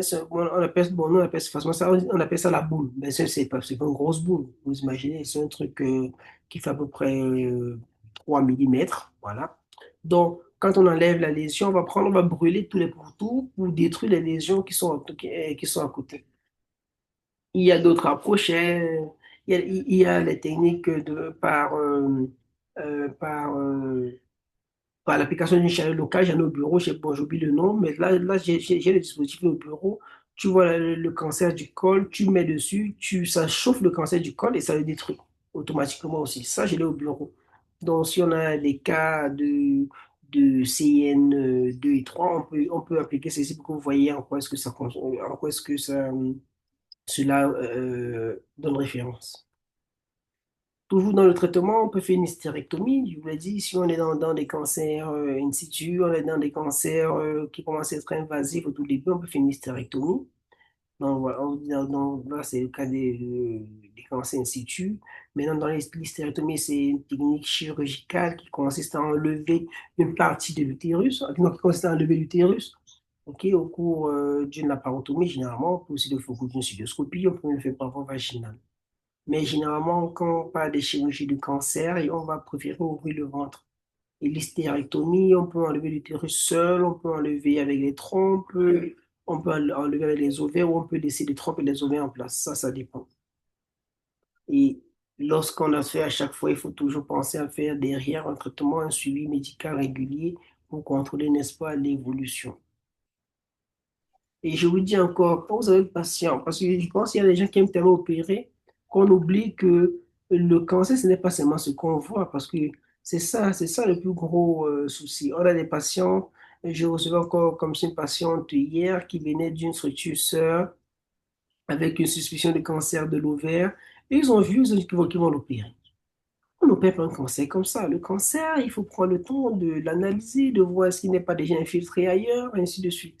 Je vous ai tout parlé de cette dame que moi j'avais reçue à l'époque où j'étais encore en spécialisation à Yaoundé. C'est une dame qui avait fait qui en avait fait une biopsie du col pour un cancer. On avait envoyé au centre Pasteur. Je pense qu'elle avait mal biopsié et le centre Pasteur nous avait répondu en disant que c'était une lésion de type CIN3. C'est une dame qui avait 58 ou 68, je ne sais plus, mais je pense 58 ans. Et moi, on leur a proposé une hystérectomie. Moi, je pense que c'était leur chance. Et elle était venue me voir. Elle m'avait dit, bon, il faut faire que c'est moi qui l'opère. Moi, j'ai pris la dame. Moi, ça ne me posait pas de problème, vraiment. Et moi, je lui disais, bon, vous avez 58 ans. Moi, je pense qu'il moi, je pense qu'il Moi, je disais, je pense qu'il serait préférable pour vous qu'on enlève une fois l'utérus au lieu d'aller faire une colonisation. Et elle me disait, bon, écoute, il n'y a pas de souci, je suis d'accord avec toi. Et on l'a préparé pour l'hystérectomie. Sauf il faut toujours que vous examinez les patients. Ne vous arrêtez pas à l'examen paraclinique parce qu'elle t'apporte un résultat d'un laboratoire, on dit qu'il y a un CNN3. J'ai dit, bon, je vais voir la patiente pour l'examiner. Quand je l'examine, je me rends compte que non, mais j'ai une véritable masse cervicale. Je mets le spéculum, j'ai une masse uséro-nécrotique qui est bourgeonnante, qui saigne au contact, avec des sécrétions nauséabondantes et tout. Je me dis, mais non, là, on n'est pas dans des lésions de type CIN, là, on est dans un cancer vrai. Et du coup, j'ai dit, bon voilà, j'ai fait un toucher rectal, j'ai une infiltration des paramètres et tout.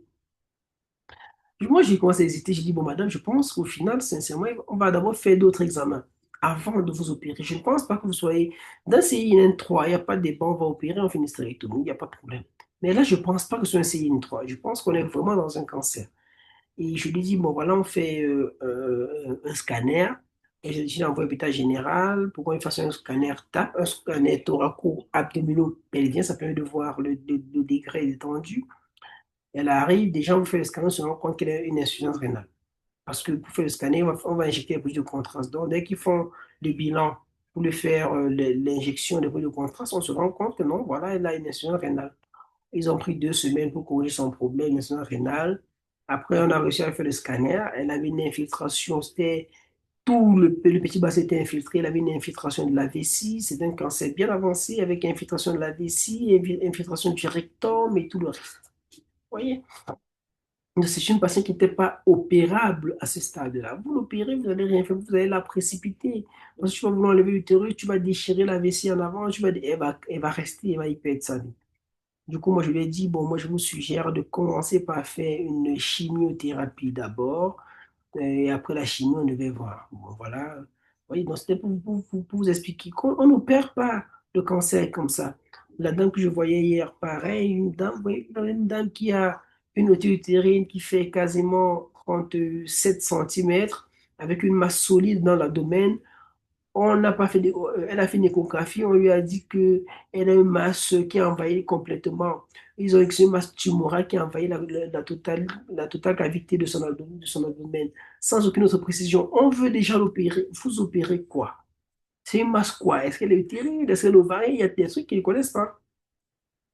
Pour cette dame que j'ai revue hier, je lui ai proposé de faire d'abord un scanner, qu'on voit de quoi est-ce qu'il s'agit. On a demandé également un bilan avec des marqueurs tumoraux. J'ai demandé le dosage du CA125 chez elle et tout. Ça va nous aider à comprendre un peu. Moi, je pense que c'est une tumeur ovarienne, mais sur les failles qu'on explore avec le scanner TAP également, il va nous dire est-ce qu'il y a par exemple des infiltrations, est-ce qu'il y a ce que nous on appelle une carcinose péritonéale, qu'on sache. Et ça vous donne le permis de donner la bonne information à la patiente. Donc, pensez également à ça quand vous serez face à un cancer. Oh, c'est pas un truc qu'on opère facilement comme ça.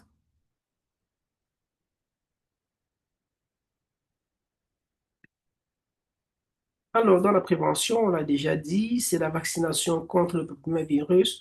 Il est gratuit, il est disponible au Cameroun, concerne les jeunes filles et les jeunes garçons entre 9 et 14 ans, avec un rattrapage possible après. c'est de faire des dépistages réguliers du cancer du col. Euh, Chez nous, je pense qu'on devrait quand même commencer un peu plus tôt, compte tenu de l'âge du premier rapport sexuel dans le contexte qui est de l'ordre de 12,4 ans. Donc, je pense qu'on devrait commencer à faire des dépistages un peu plus tôt, mais 25 ans, c'est la moyenne d'âge qui est actuellement recommandée. Vous devez éduquer les patientes sur l'utilisation des moyens de protection, sur l'utilisation d'un préservatif, sur la bonne hygiène sexuelle. Il ne faut pas avoir 10 partenaires sexuels et tout, je sais pas, parce qu'on cherche l'argent des beignets, on commence à accumuler des gens comme ça et tout. Sauf qu'on accumule également le nombre de papillomavirus, vous voyez. Voilà, voilà, l'utilisation voilà, des préservatifs, la limitation du nombre de partenaires sexuels, c'est important. C'est important. Il faut également penser à éviter de fumer. Quand on parle de fumer ici, c'est pas seulement la patiente. On parle de fumer ici, c'est pas seulement la cigarette, la chicha. C'est pareil, parce qu'il y a beaucoup parmi vous, on sait, on vous connaît, qui fument de la chicha. Ça, il faut éviter de fumer la chicha. Parce que quand on dit que est-ce que vous fumez, non, je ne fume pas. Quand on dit fumer, ça inclut également des trucs comme la chicha. Ça, c'est important de le savoir. Vous devez avoir une bonne hygiène génitale et tout également, c'est très important. Ok, bon, ça c'était pour la dysplasie. Tout de suite, on va enchaîner avec l'endométriose. Je pense on va finir avec l'endométriose et on va arrêter pour la matinée. On continuera dans l'après-midi. Donc, je note, je suppose que s'il y a des questions, vous les notez. À la fin, on va prendre une petite tranche pour que vous posez des questions. Donc, vraiment, s'il y a des questions, notez-les. À la fin, on prend une petite tranche, vous ouvrez vos micros, les uns et les autres partagent leurs inquiétudes et voilà, et on peut revenir pour y répondre. Tout de suite, parlons de l'endométriose, qui est un peu comme le problème du siècle, l'endométriose. L'endométriose, en réalité, un problème aussi vieux que le monde. Sauf qu'aujourd'hui, avec la démocratisation des moyens de dépistage, on peut facilement mettre en évidence que, effectivement, là, bon, c'est pas la sorcellerie, c'est un problème d'endométriose et tout. L'endométriose se définit simplement comme la localisation hors de la cavité utérine du tissu endométrial fonctionnel associé à une symptomatologie clinique. Ça, c'est les définitions de 2024. C'est ça qui a été ajouté. Le fait que cela soit associé à une symptomatologie clinique. Si une patiente a son endométriose qui est quelque part ailleurs, donc elle a son tissu endométrial quelque part, elle n'a aucun symptôme, elle n'a aucun problème, c'est pas l'endométriose, vous la laissez tranquille. Donc pourquoi on parle d'endométriose depuis 2024? Il faut qu'il y ait non seulement du tissu endométrial, qu'on parle ça, c'est du tissu de l'endomètre, ailleurs que dans la cavité utérine. Il faut que ce tissu-là soit fonctionnel, donc que ça saigne tous les mois. Et il faut que ce tissu-là crée des symptômes, pose des problèmes à la patiente pour qu'on parle d'endométriose. Je voudrais commencer ce cours en vous disant que là, actuellement, j'ai une patiente qui souffre d'une endométriose pulmonaire. Pour que vous compreniez, c'est pas de la blague. Elle vit à Yaoundé. Euh, je suis ami avec, je sais pas son papa, je sais pas qui c'est. Et on a juste échangé au téléphone. Quand il m'a présenté le tableau, je n'avais jamais vu la patiente. Il m'a décrit qu'il a sa fille qui a un problème bizarre dans le ventre. Chaque mois, désormais, elle a un problème pulmonaire qui fait que chaque mois, on lui fait une ponction pulmonaire et tout. Ben moi, je lui ai dit, est-ce que c'est pas l'endométriose pulmonaire qu'elle a? Il m'a dit, ah oui, c'est ça. C'est ce qu'on lui a dit là-bas. Il était impressionné que, mais même sans connaître ma fille, vous avez pu avoir son diagnostic comme ça, alors que, bon, et je lui ai proposé un traitement, parce qu'effectivement, elle est suivie là-bas. Et j'ai proposé qu'on lui mette un traitement en place avec déjà chez elle, bon, on verra ça dans la prise en charge. C'était qu'on lui mette un analogue de la GnRH, de l'Epodex, pour prendre le cas, et de la leucoprienne. Donc, du coup, on a mis.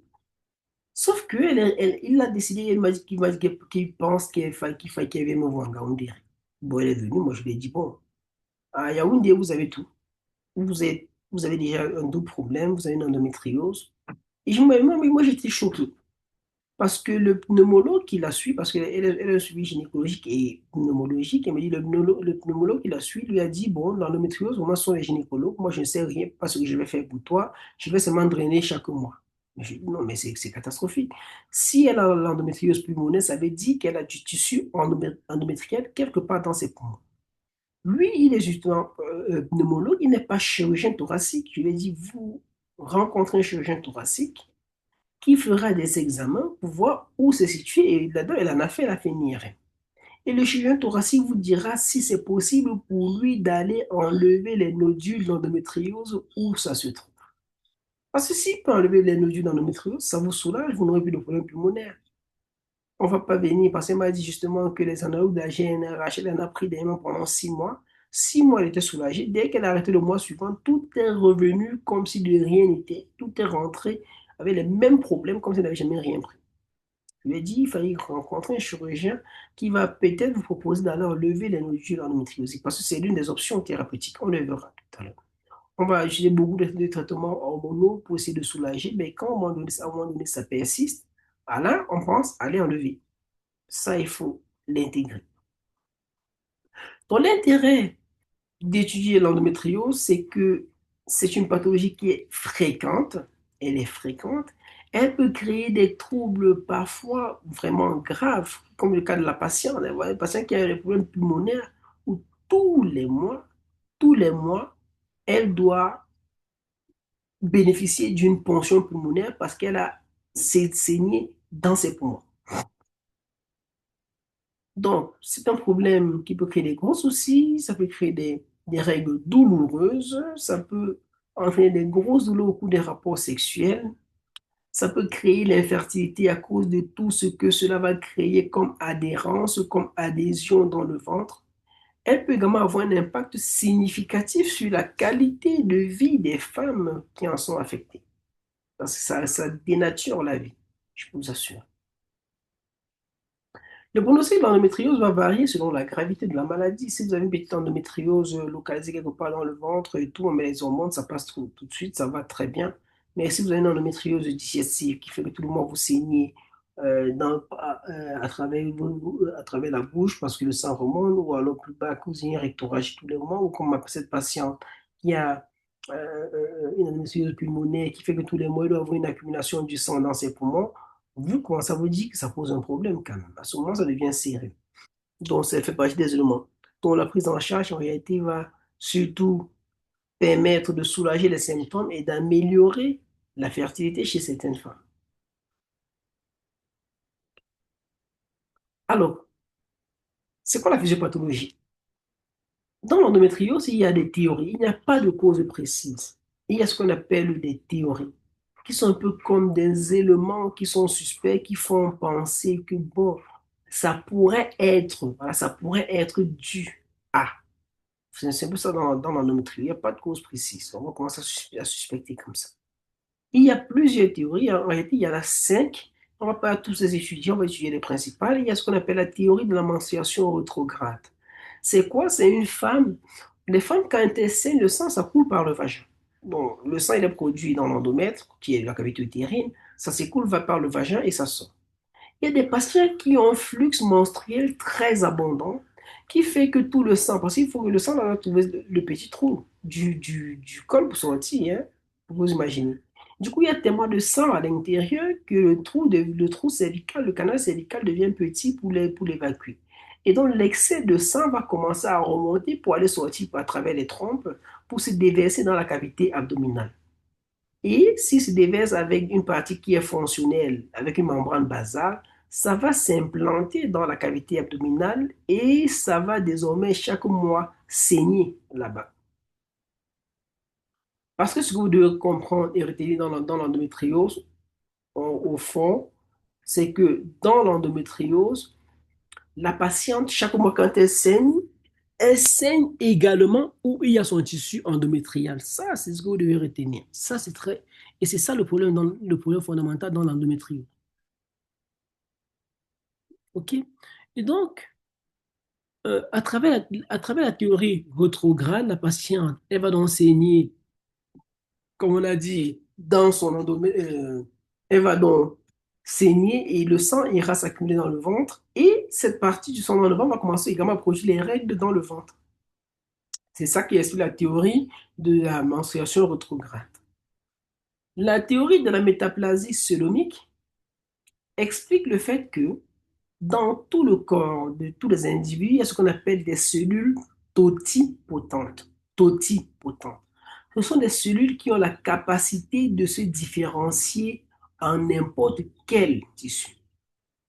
En réalité, on aime toujours le dire, il y a des cellules comme ça dans votre corps. Si vous vous blessez, on va prendre la peau, on va dire, bon, on a envie de fabriquer un morceau de peau pour renouveler la peau de la main. C'est eux qui vont partir se transformer pour faire ça.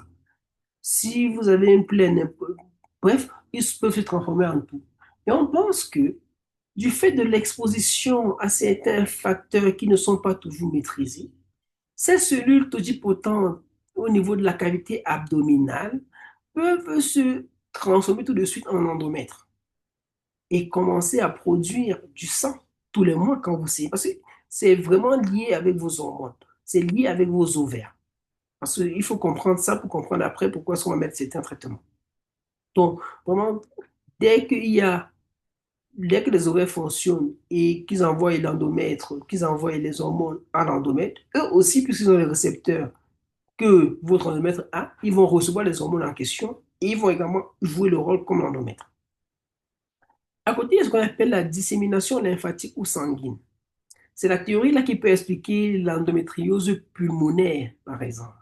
Donc, dans cette théorie-là, on aura le tissu endométrial qui va être transporté à travers le sang ou même la lymphe et va se retrouver dans un organe qui est assez distant.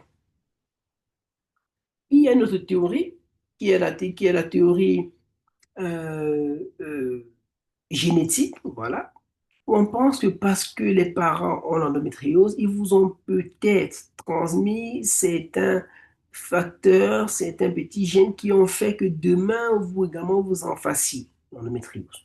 Parce qu'il y a comme une petite connotation familiale. Une fille qui a l'endométriose, généralement, vous fouillez, sa mère également en a eu. Donc voilà un peu les grandes théories qui expliquent la survenue de l'endométriose. Alors, les causes ne sont pas vraiment comprises, comme on a dit. On ne connaît pas les causes, mais on comprend les théories, les théories que je viens de vous expliquer. Et on vous dit donc plusieurs facteurs vont donc contribuer pour la mise en place de cette théorie. Ce sont les prédispositions génétiques, c'est ce qu'on disait tantôt avec la notion familiale. Ce sont les anomalies hormonales, ce sont les facteurs immunologiques et même environnementaux, des prédispositions environnementales. Alors, dans les facteurs de risque, on y revient. Il y a les antécédents familiaux, on l'a dit, les femmes ayant des membres de leur famille ou des proches qui sont atteints d'endométriose ont des risques plus élevés, elles aussi, de développer l'endométriose. Première chose. L'âge de la patiente. L'endométriose, on vous l'a dit, il est plus fréquent, elle est plus fréquente chez les femmes en âge de procréer. C'est rare de voir l'endométriose chez une fille qui n'a pas ses règles. C'est rare. C'est rare de voir l'endométriose chez une femme qui est ménopausée. C'est rare. C'est souvent en âge de procréer. La nulliparité. Le fait de n'avoir jamais accouché. Vous savez, dans les villages, avant, quand on avait des filles, je pense que ça continue aujourd'hui, qui avaient des règles douloureuses, très intenses, on disait, bon, quand tu vas accoucher, ça va passer. La plupart du temps, c'était des cas d'endométriose en réalité. Mais comme je dis, aujourd'hui, avec les moyens technologiques, on peut facilement diagnostiquer et poser des diagnostics. Mais à l'époque, il y avait déjà beaucoup de cas d'endométriose comme ça, mais sauf que ça passait inaperçu. On disait, bon, voilà, c'est rien. Mais voilà des cas. On disait, quand tu vas accoucher, ça va passer. Parce que quand tu prends une grossesse, tu mets au repos tes ovaires quasiment pendant euh, 9 mois. Ils mettent au repos tes ovaires pendant 9 mois. Tu prives toutes les cellules endométriales des hormones pendant 9 mois. Et donc, les gars, ils ont tendance à régresser. Et qu'après ton accouchement, tout rentre soit dans l'autre. Parce que déjà, après l'accouchement, tu rencontres le postpartum, mais tout le reste, tu passes 1 an et demi de manière totalement privative sur les structures en question. Et après, tout disparaît. Et dans la plupart des patients, vous disiez, oui, effectivement, après mon premier accouchement, toutes mes règles douloureuses, tout ce que j'avais, tout a disparu. Désormais, je me sens bien. Comme il y a d'autres patientes. On le verra tout à l'heure. Dans le cas des facteurs de risque, ce sont les menstruations abondantes. On l'a dit, si vous avez des menstruations abondantes, vous pouvez donc justement faire des menstruations rétrogrades à travers les trompes. L'autre facteur de risque, ce sont les chirurgies, c'est iatrogène. Pour ceux qui ont souvent assisté à une césarienne, quand on fait une césarienne, si vous ne faites pas bien le geste, vous pouvez prendre une patiente et au moment de fermer l'utérus, de faire ce qu'on appelle l'hystirographie, la fermeture de l'utérus, vous prenez l'endomètre, vous le fermez dans le myomètre et vous fermez comme ça au partez. Ça veut dire que désormais, tous les mois, quand la femme va saigner dans sa cavité utérine, elle va saigner dans son myomètre également. C'est une forme d'endométriose. Ici, on peut appeler ça la dynomiose, mais c'est une forme d'endométriose. Et donc, vous voyez des patients qui, après le césarienne, vont commencer à avoir mal tous les mois quand elles vont saigner. Là, c'est une cause iatrogène. C'est dû à la prise en charge qu'elles ont reçue. Alors, quels sont les signes et les symptômes de l'endométriose? On peut essentiellement avoir des douleurs pelviennes. On peut avoir, ouais, ça c'est le truc le plus fréquent. Ça fait mal l'endométriose. Est-ce que vous imaginez que quand tu saignes dans le ventre, ça va faire mal. Que tu saignes dans tes intestins, c'est désagréable. Souvent, tu as un nodule endométriosique. C'est un kyste endométriosique qui est fixé. Dès que ça va bouger, tu auras des grosses douleurs. Ou avoir des règles douloureuses également, qui sont fréquentes. On peut avoir des dyspareunies, des douleurs lors des rapports sexuels. Pourquoi? Parce que là, dans la dyspareunie, on va décrire des douleurs dans l'endométriose comme étant des douleurs de type balistique. Oui. Ce sont des douleurs qui font comme si on vous tirait des balles. Oh, ça secoue sur le kyste endométriosique et là, ça fait très, très mal. Très mal. Et vous savez, j'ai eu, en fin de mon examen de passage de la deuxième pour la troisième année de spécialisation, j'avais un cas d'une patiente qui avait une endométriose. Et la question qu'on m'avait posée, c'était, le mec, il est trop bizarre, vous voyez. Il me demande, pourquoi est-ce que les femmes qui ont l'endométriose ont mal seulement la nuit? Bon, vous imaginez, moi, je commence à réfléchir, je me dis, bon, peut-être c'est par rapport aux hormones, parce que je pense que dans la nuit, les hormones sont... Je commence à raconter des conneries, vous voyez, je raconte pas des choses qu'on raconte souvent, quand je ne connais pas. Et donc, le mec, il me dit, bon, on fait l'amour le plus tard, la plupart du temps, à quel moment? Ben, je lui dis la nuit. Il me dit, voilà, c'est pour ça qu'ils ont mal la nuit. Parce qu'ils ont mal pendant les rapports sexuels. Et du coup, très peu de personnes font l'amour en journée. Vous voyez, bon, voilà. Et moi, j'ai souvent les enfants entre aux heures où ils sont sortis. Les enfants sortent aux heures où ils sont rentrés. L'enfant qui entre dans la journée va sortir en journée. L'enfant qui en arrive va sortir la nuit. Mais la plupart du temps, les gens ils font l'amour dans la nuit. Et donc, ça expliquait pourquoi ces dames qui avaient ces douleurs, qui avaient ces endométrioses, se plaignaient des douleurs, surtout dans la nuit. C'était justement dû au fait qu'elles faisaient l'amour et là, ça arrivait un peu la douleur. C'était important voilà, de comprendre un peu euh, la douleur dans l'endométriose. Bon, je voulais commencer par, avant qu'on parle des signes et symptômes dans de l'étude clinique, de vous dire qu'en réalité, on a deux grands types d'endométriose, pelvienne particulièrement, mais c'est les endométrioses pelviennes. On a ce qu'on appelle les endométrioses superficielles. Il y a ce qu'on appelle les endométrioses profondes. Dans l'endométriose superficielle, on aura le tissu endométrial qui sera vraiment là dans la cavité pelvienne, c'est souvent au niveau des ovaires, derrière l'utérus, avec ce qu'on appelle le kissing ovarien, le bisou des deux ovaires qui finissent par s'accoler à travers deux kystes et tout. C'est ce qu'on appelle le kissing ovarien. Ça, c'est facile à diagnostiquer. C'est le moins douloureux. Dans l'endométriose profonde, on a des nodules endométriosiques qui sont généralement fixés sur le ligament utérosacré. Ça, c'est extrêmement douloureux. C'est très difficile à poser le diagnostic et c'est extrêmement douloureux. Au cours, quand on fait son chirurgie, on peut voir les nodules là, la pose là-dessus. Parce que les ligaments utérosacrés sont hyper énervés. Il y a beaucoup de nerfs qui passent également là-dedans. Et du coup, l'endométriose se met dessus, il tire sur le ligament et ça fait très mal. Au cours des rapports sexuels, chaque fois que l'utérus va bouger, parce que c'est le ligament qui va fixer, c'est l'un des moyens de fixation de l'utérus.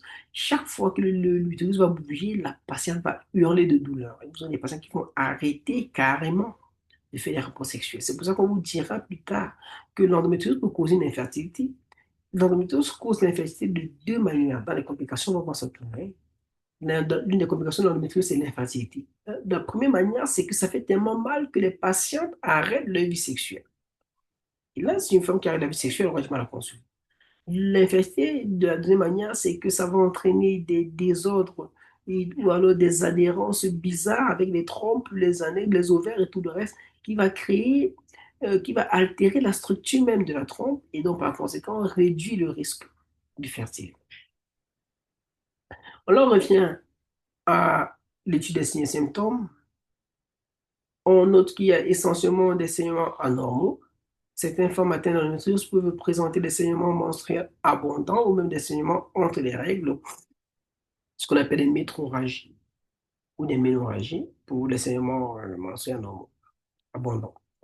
Ça peut être des douleurs intestinales ou urinaires, parce qu'on peut également avoir une endométriose qui est urinaire, on peut avoir une endométriose vésicale, une endométriose intestinale, et ça peut expliquer. Ça peut être de l'infertilité.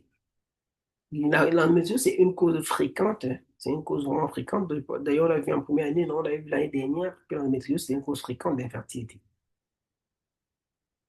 À l'examen physique, on commencera par la palpation abdominale. La plupart du temps, vous pouvez palper une masse. S'il y a une masse ovarienne, vous pouvez la palper. Ce qu'on appelle un kyste endométriosique, vous pouvez palper. Au cours d'un toucher vaginal, effectivement, on peut également évaluer la taille du kyste endométriosique. On peut évaluer sa position. On peut évaluer la sensibilité de l'utérus. Si on va faire ce qu'on appelle un le signe de chandelier, s'il est positif, ça peut être un élément évocateur. On vérifierait également s'il y a une sensibilité qui est accrue, est-ce qu'il y a des nodules et même des adhérences. Est-ce que l'utérus est facilement mobilisable? Tu essaies de bouger l'utérus, tu te rends compte que l'utérus là est fixé, il ne bouge pas. Ça veut dire qu'il est accroché avec des adhérences qui sont passées par là. L'échographie est l'examen de référence. Vraiment, si vous pouvez retenir ça. L'échographie, c'est l'examen de référence pour faire le diagnostic de l'endométriose, à condition que ce soit fait par un échographe référent. L'IRM marche très très bien. En fait, l'échographie a le même pronostic que l'IRM s'il est fait par un échographe de référence. Et maintenant, quand on regarde le coût de l'échographie, on regarde le coût de l'IRM, on se dit c'est mieux de le faire par l'échographie si la personne est entraînée. La plupart du temps, quand on ferait une échographie, on pourrait rechercher les organes pelviens et on pourrait voir la présence d'un kyste endométriosique et même évaluer d'autres lésions endométriosiques. On peut aller voir de l'endométriose utérosacrée pour les personnes entraînées. Elles peuvent vous dire qu'il y a des nodules endométriosiques utérosacrés, donc sur le ligament utérosacré. L'IRM, dans certains cas, peut être utilisé pour obtenir des images très détaillées. On peut également faire la laparoscopie. On entre dans le ventre avec un laparoscope. On a vu ce que c'était la laparoscopie en première année, au premier semestre. Pardon, au premier semestre, on avait vu dans les moyens d'exploration en gynécologie. Là, on a parlé d'endoscopie, mais là, c'est la laparoscopie également. On entre avec la caméra, on va voir directement à l'intérieur les différents nodules. On peut même les prélever. Là, je vous ai mis les recommandations de la Haute Autorité de la Santé pour 2000, je crois 2023, 2024, je crois, non, 2023, non, 2017, pardon. Ça, c'est les recommandations de 2017, ce sont les recommandations les plus récentes de la Haute Autorité de la Santé. Donc, on a les recommandations de la Société internationale d'endoscopie, l'HRES, qui a fait des recommandations sur l'endométriose en 2023-2024, comme la définition. Mais pour le diagnostic et la prise en charge, j'ai pris les recommandations de la Haute Autorité de la Santé en France. Déjà, ils disent que pour faire le diagnostic clinique, pour qu'on dise qu'un patient a l'endométriose, il faut des éléments. Les principaux signes, les principaux symptômes évocateurs et localisateurs de l'endométriose sont 1. il faut qu'il y ait des dysménorrhées intenses. Non pas des douleurs qui sont au moins cotées à 8 sur 10. Je ne parle pas ici des douleurs de 8 qu'une patiente a entendu, madame, sur une échelle de 0 à 10, en considérant que 0, vous n'avez pas mal. 10, vous avez atrocement mal. 5, vous avez moyennement mal. Votre douleur, elle est cotée à combien?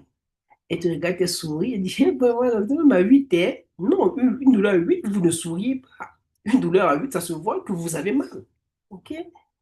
Donc, euh, la plupart du temps, les patients vont vous dire qu'elles ont des douleurs. Les règles douloureuses sont souvent cotées à 5, 6, généralement.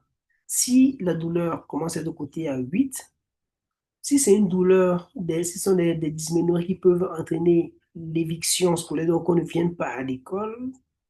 Si ce sont des dysménorrhées, ce sont des dysménorrhées qui ne marchent pas lorsqu'on prend de l'ibuprofène ou lorsqu'on prend du paracétamol, lorsqu'on prend du chloroglucinol, alors là, on commence à se dire que ce sont des dysménorrhées intenses.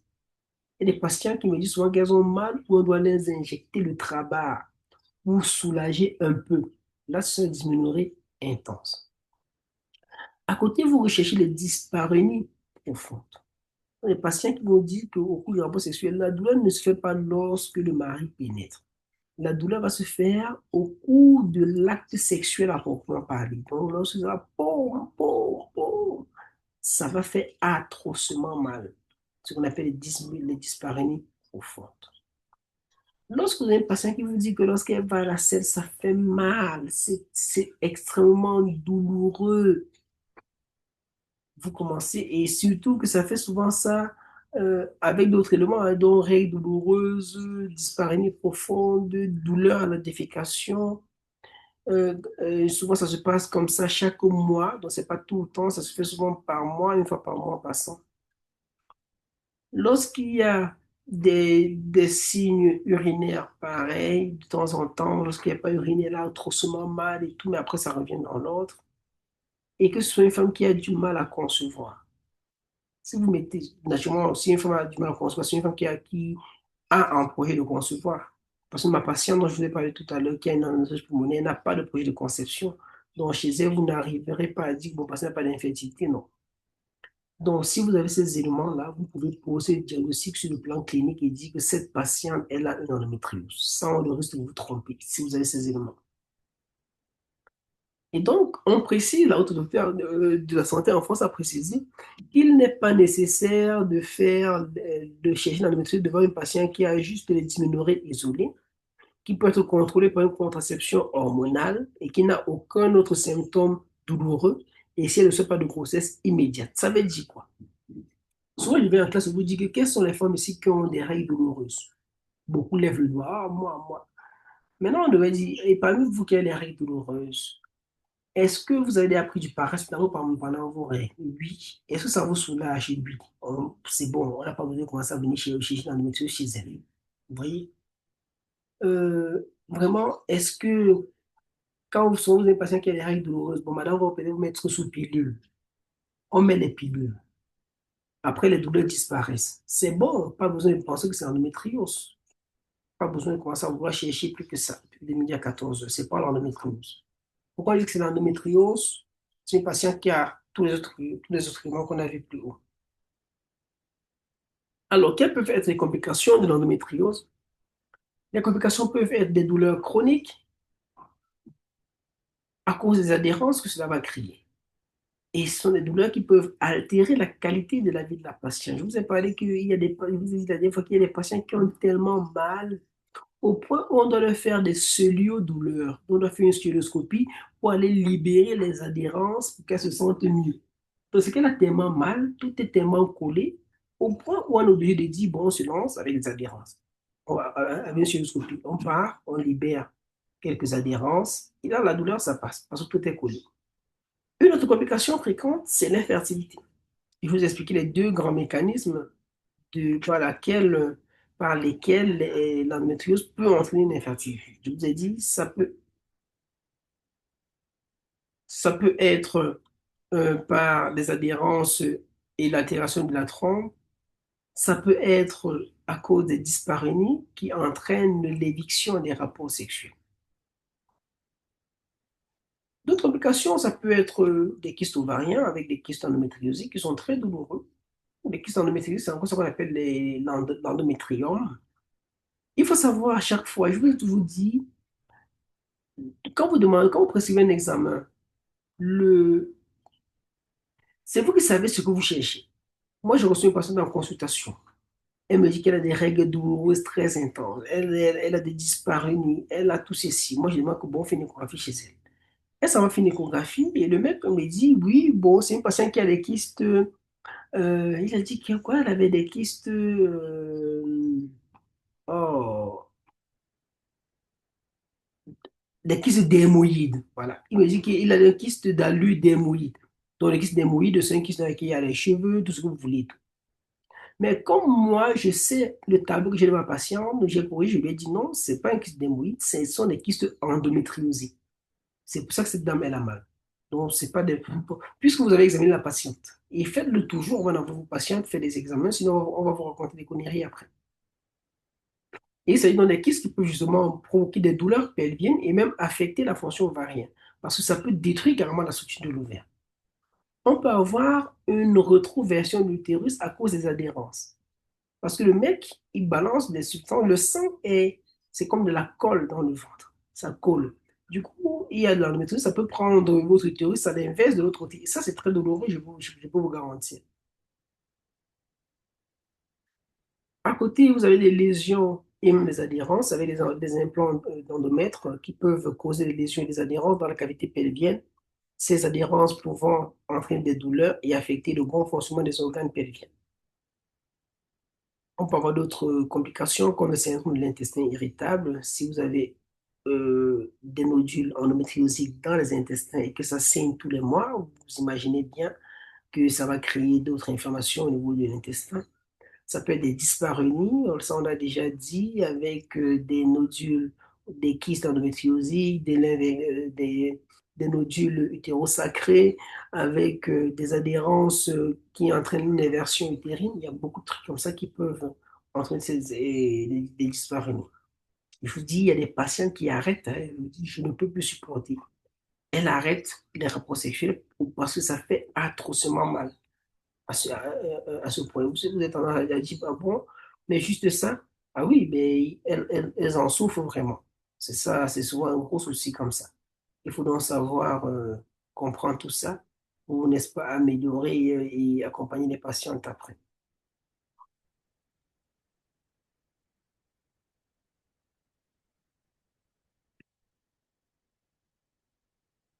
Alors, la prise en charge.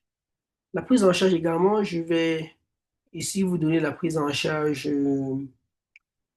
toujours de la haute autorité de la santé. Parce que je pense qu'ils ont mieux organisé la prise en charge. Donc, on verra ce qu'eux, ils ont proposé.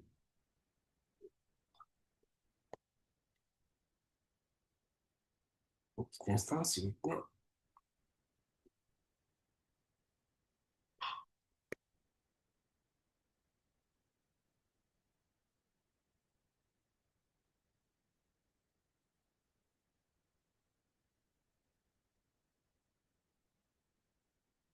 OK. Bon, je faisais une petite capture pour la liste de présence parce que là, il n'y a que 15 personnes qui sont présentes. On verra ça à la fin. Oui, c'est une certaine personne qui vient d'arriver. Alors, la prise en charge de manière globale, je vous donne les grandes lignes, après on va aller dans le détail.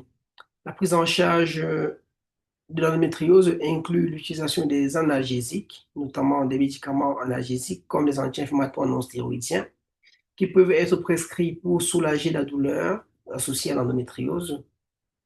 Ça peut être l'hormonothérapie. Il y a plusieurs options sur le plan hormonal. Ça peut être l'utilisation des contraceptifs oraux combinés.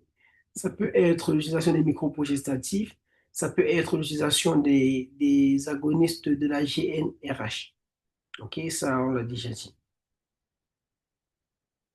Alors, d'après la Haute Autorité de la Santé, il y a des traitements de première intention et de deuxième intention. Très important. En première intention, en première intention, on a deux possibilités pour le traitement de l'endométriose. c'est l'utilisation des contraceptions oraux oestroprogestatifs. Il y en a beaucoup. Le Levofem, le Diopil, Adépal, Novel Duo, tout ce que vous imaginez sont les contraceptifs oraux, les contraceptifs œstroprogestatifs. Donc, si vous avez une patiente qui souffre d'endométriose, commencez par là, d'abord. Si ça la soulage, c'est bon, on s'arrête là. Si ça ne la soulage pas, on peut penser à autre chose après. Ou alors, vous pouvez mettre en place un système intra-utérin au levonorgestrel. C'est un peu l'équivalent du DU. C'est juste que le DU, c'est le cuivre.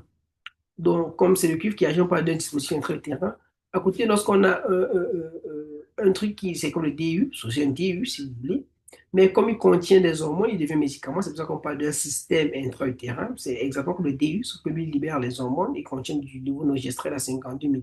Il y en a au Cameroun. Là, actuellement, le ministère est en train de mettre de conduire une étude pour le valoriser, pour le rendre plus disponible. Et on vous dit, en réalité, le choix des médicaments. On sait que les oestroprogestatifs, par exemple, on ne le met pas chez les patients après 45 ans, après 35 ans. Si c'est une patiente qui a des facteurs de risque de maladie thromboembolique, c'est déconseillé de lui mettre des oestroprogestatifs. À ce moment, vous mettez du levonorgestrel. Mais chez une jeune fille qui vient vous voir parce qu'elle a une endométriose, vous mettez chez elle, ça va marcher très bien. Vous le mettez un oestroprogestatif, ça va réguler son cycle, ça va calmer toutes les douleurs qu'elle avait, ça va en même temps faire la contraception. Donc, il faut regarder avec contre-indication les effets indésirables et même d'autres traitements et la vie de la patiente. Si une patiente va venir vous dire que j'ai mon endométriose, mais moi j'ai déjà pris les pilules là, ça n'a rien changé. Ne remettez plus la pilule, ça ne va pas marcher. Ça vous a dit qu'elle a pris ça pour marcher. En deuxième intention, on peut utiliser ce qu'on appelle les contraceptions, les contraceptions microprogestatives comme le désogestrel. On peut utiliser des implants à l'étonogestrel. On peut utiliser les analogues de la GnRH. Quand pour les analogues de la GnRH, comme ça va créer, si vous voulez, une ménopause précoce. Donc bon, non. Une ménopause artificielle. Voilà. Les analogues de la GnRH vont créer une ménopause artificielle. Le but ici, c'est de venir suspendre la formation de la LH et de la FSH. En suspendant la production de la LH et de la FSH, la patiente, les ovaires se mettent au repos. C'est comme si la patiente n'était même pas encore en âge de puberté. Parce qu'on vous dit que la puberté, c'est l'activation de l'axe hypothalamo-hypophyso-ovarien par la mise en place de la GnRH qui entraîne par sa stimulation d'antihypophyse la sécrétion de la LH et de la FSH, lesquelles LH et FSH vont aller agir sur les ovaires pour entraîner la croissance des follicules, la production de l'œstrogène, l'ovulation et la production de la progestérone. Donc, si on vient bloquer la fabrication de la GnRH, on arrête de produire la LH et la FSH. Si on arrête de produire la LH et la FSH, on arrête de stimuler les follicules. On arrête de stimuler les follicules, on n'aura pas d'œstrogène, on n'aura pas de progestérone. On n'a pas d'œstrogène, on n'a pas de progestérone, on n'aura pas de règles, on n'aura rien du tout et la vie de la patiente sera améliorée.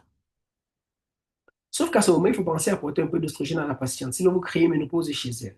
On sait, on connaît tous les autres effets de la ménopause de la patiente, c'est la déminéralisation osseuse. C'est pour ça qu'on vous dit que lorsque vous mettez en place un analogue de la GnRH, il faut penser à ajouter de l'oestrogène chez la patiente de temps en temps. Genre, au bout du troisième mois, il faut mettre l'oestrogène chez la patiente.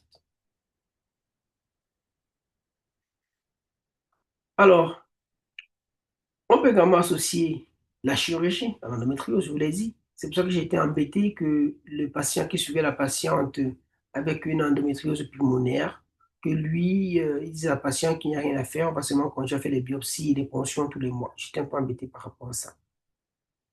Cependant, il faut noter que avant la chirurgie, il faut souvent mettre en place un traitement hormonal préopératoire. Le but ici étant de réduire les risques chirurgicaux, de faciliter la chirurgie ou même de diminuer les risques de récidive. OK?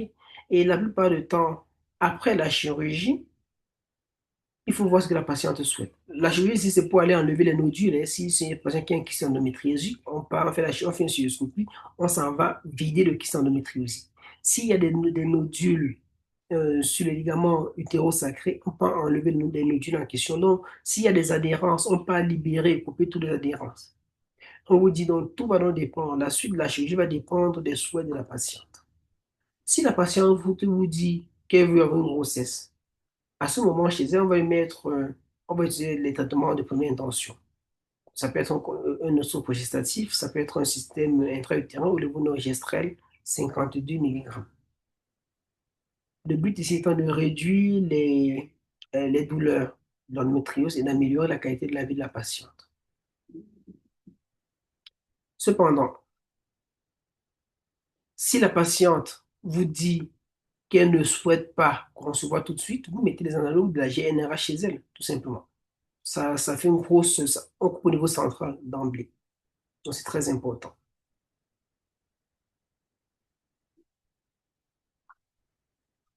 Chez la jeune fille adolescente ayant des endométrioses douloureuses, il faut prescrire une contraception œstroprogestative ou même des mucoprogestatifs en première intention. En absence de contre-indication.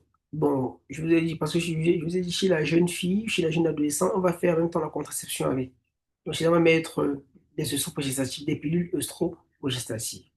Si ça ne marche pas, demandez un avis spécialisé, vous référez. Donc, si demain vous travaillez dans un petit village où vous êtes le seul docteur du coin, vous avez une patiente qui a tous les éléments cliniques qu'on a vus, euh, dysménorrhée intense, éviction scolaire, douleur côté à 8, douleur qui résiste aux antalgiques de premier palier, dysménorrhée, dyspareunie profonde, euh, d'autres signes, peut-être urinaires ou à la défécation, une infertilité, vous pensez que c'est une endométriose, si elle est jeune, mettez-lui la pilule d'abord. Si les pilules, ça ne marche pas, référez-la tranquillement. Et là, on continue à la prendre en charge. Ok, c'est très important. Et on vous dit, ça, c'est important de le noter. Lorsqu'on met les analogues de la GnRH, déjà, il ne doit pas être utilisé chez les jeunes filles, chez les filles avant l'âge de 16 ans, vraiment. Et même le fabricant dit même avant 18 ans, on ne le met pas en place, ça ne sert à rien. Ça peut créer plus de ménopause chez la patiente, hein, une ménopause vraie. Il ne faut pas le prescrire pendant plus de 12 mois. On le met généralement 3 mois, 3 mois, 3 mois, et après on arrête. Il coûte cher, hein, je vous assure. Lorsqu'on prend le cas du Prodex, il y en a pour un mois. C'est qu'on fait tous les un mois. Il y en a d'autres qu'on va faire tous les 3 mois. Celui de tous les un mois coûte dans les 85 000. Celui de tous les 3 mois, ça coûte dans les 150 000, 150 à 160 000. Ça coûte cher en même temps, tous les 3 mois. Du coup, vous faites une injection, 3 mois après, vous renouvelez, et ainsi de suite. Quand vous le mettez en place, et ça, il y en a d'autres qui coûtent 200 000. Donc, il y a vraiment, c'est un truc un peu qui sont un peu coûteux. On vous dit, quand vous le mettez en place, il ne faut pas dépasser 12 mois. Et quand vous mettez en place l'analogue de la GnRH, pensez à ajouter les oestrogènes à la patiente à partir du troisième mois. Ça permet de mieux contrôler certains effets. Naturellement, vous pensez à utiliser d'autres antalgiques chez la patiente. Voilà, ça peut être la prescription. Maintenant, on vous dit il faut éviter de mettre les AINS parce qu'on sait que les AINS vont créer, sont à risque de faire l'insuffisance rénale hein, chez les patients. Comme était l'ibuprofène chez la patiente, le Diclo, pensez toujours que ça peut faire une insuffisance rénale après. Ça, c'est très important. Ça peut créer des mal, des maux gastriques. Ça, c'est très important. Donc, il faut toujours penser à tout ça. Alors, la prise en charge curative, on a déjà dit dans la chirurgie. Dans les cas sévères, il faut faire une chirurgie pour aller enlever tout ce qui est nodule, pour aller libérer les adhérences, pour aller enlever un kyste et tout le reste. Il faut penser à faire une éducation et une sensibilisation de la communauté sur ce problème, que les gens soient au courant. C'est d'ailleurs ce qu'on fait avec vous. C'est un problème qui est fréquent. Il faut en parler. Il faut faire un dépistage précoce. Donc, si vous avez une jeune fille qui commence à vous dire qu'elle a des règles douloureuses, explorez les règles douloureuses. Demandez-lui s'il y a d'autres choses associées. Essayez de comprendre ces règles douloureuses. Mettez-lui d'abord du paracétamol, mettez-lui de l'ibuprofène. Si vous voyez que ça la soulage, vous arrêtez là, pas besoin de pousser plus. Mais vous commencez à mettre de l'ibuprofène et vous voyez que ça ne soulage pas et tout, commencez à explorer. Voir si c'est pas une endométriose, parce que vous pouvez lui proposer un traitement très tôt également et ainsi améliorer la qualité de sa vie rapidement. Alors, sur le plan Toujours, on peut faire un suivi régulier. Les femmes qui ont été diagnostiquées doivent bénéficier d'un suivi régulier et fréquent par les professionnels de la santé. Vous devez penser à faire la préservation de la fertilité. Donc, quand on va décider d'aller faire des chirurgies, il faut opérer en tenant toujours compte que la patiente a des ovaires qu'il faut absolument sauvegarder. Il est donc essentiel de discuter des options de la fertilité avant. C'est pour ça qu'on vous a dit, mais quand vous mettez en place la prise en charge, même après une chirurgie, est-ce que vous voulez concevoir? Si elle veut concevoir, ne battez pas les analogues de la GNRH. Mettez les pilules. Parce que ça vous soulage. Et dès que elle est prête à accoucher, vous arrêtez les pilules, elle cherche son enfant. OK. Donc, ça, c'est bon pour l'endométriose. On va prendre quelques questions. Je vous laisse activer vos micros, s'il vous plaît. Et on prend des questions s'il y en a. Et après, on fait la paix.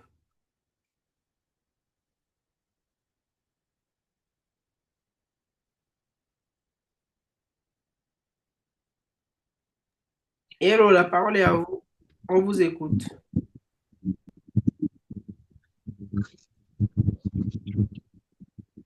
Bonjour, monsieur. Bonjour. Ça va? Vous allez bien?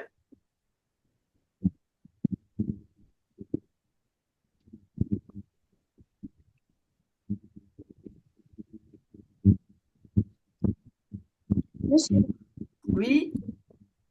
monsieur, Pardon? s'il vous plaît, monsieur, dans le cas de dysplasie cervicale, Oui. quels sont les premiers symptômes qui peuvent pousser une patiente à venir consulter? On l'a dit, dans les dysplasies, il n'y a vraiment pas de symptômes. C'est pour ça qu'il faut encourager les gens à faire le dépistage. Il n'y a pas. La dysplasie, on est dans les lésions pré-cancéreuses. Donc, il n'y a pas de symptômes ou quoi que ce soit. Non. Du coup, vous devez Ça surtout veut dire, encourager les patientes à faire, à faire des dépistages, quoi. d'accord. Oui, il n'y a pas un tableau spécifique qui va vous faire dire, bon, ici, c'est une dysplasie ou quoi que ce soit. Non.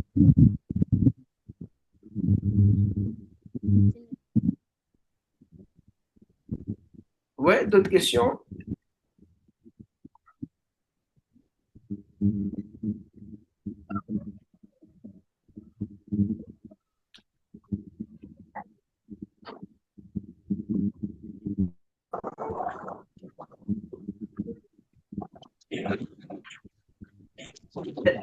Les autres sont où? On ne voit pas les autres. Là, il n'y a que 12 personnes. Les autres sont où?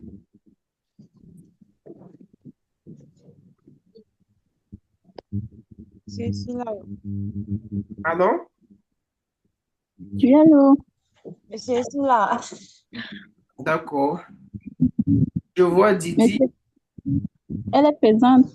Oui, oui, je vois Didi. Famaïki, c'est qui? C'est Célestine. Ah, ok. Célestine, Mimosette, Amani Jean. C'est Thomas. Oui. Atangana, elle est là. Ça, c'est Mungue. Atangana, Mariam, c'est Mungue, non? Oui, monsieur. Oui, Oui. monsieur. Amina Toune. Qui? Euh, Pardon? c'est la voisine de Habiba. Ah, c'est Abiba. Abiba, c'est la femme du cardiologue. C'est la cardiologue, non? Oui, Oui, monsieur. oui, oui. Elle est où? Elle n'est pas là. Elle est partie allaiter l'enfant. Mhm. Elle est partie soigner le cœur de son mari. Peut-être. Ah, iPhone Goué, c'est qui? C'est Anne. Anoué. Hmm? Anne. Ok, c'est Anne. C'est Anne. ok. Maimouna Mana. Bozo Maimouna. Ok. Bon, Asta, on connaît Asta. Maimouna, toi, on connaît. Bon, Ina, c'est ma fille, je la connais.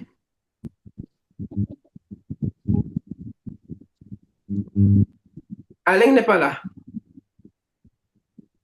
Apparemment, la connexion a lâché, puis même ma soeur et Il Yolande. était là au début. Ok, d'accord. Au début. Mariam n'est pas là. Ouais. On va punir les gens, hein. Vraiment, je promis que je vais punir les gens. Ça, c'est un cours obligatoire. C'est pas parce qu'on le met en ligne que les gens ne viennent pas. Je vous ai dit ça depuis. Et c'est à cause des gens comme ça qu'après on va dire que c'est mieux qu'on va se retrouver en classe pour faire cours. On va programmer un cours, on dit Oui, oui. pardon? Vous dites? Tu dis ça. Et voilà ma question. Je suis là, mon téléphone a lâché. Qui parle mais d'abord? C'est Marceline, monsieur. Ok, non, moi, je parle de Mariam. Monsieur, je suis présente, pardon. Ok. Peut-être Mariam, comme ils ont commencé à composer, Ok. Et non, mais c'est un cours qui est fait. Donc, si vous faites le cours, si vous êtes empêché, vous signalez que vous êtes empêché. C'est un cours programmé en classe, c'est pas un cours volontaire. C'est un cours obligatoire. Là, on a 12 personnes. Bon, on a 13 personnes. On a eu maximum 16. On n'a pas dépassé 16, 15 personnes depuis le début du cours. Vous avez mis en classe 24, non? Ou 28? 31. 31. Donc, et les autres sont où? Peut-être problème de connexion. Moi, je suis des questions pour d'autres problèmes de charge. La lumière, il n'y a pas la lumière. Ok, bon.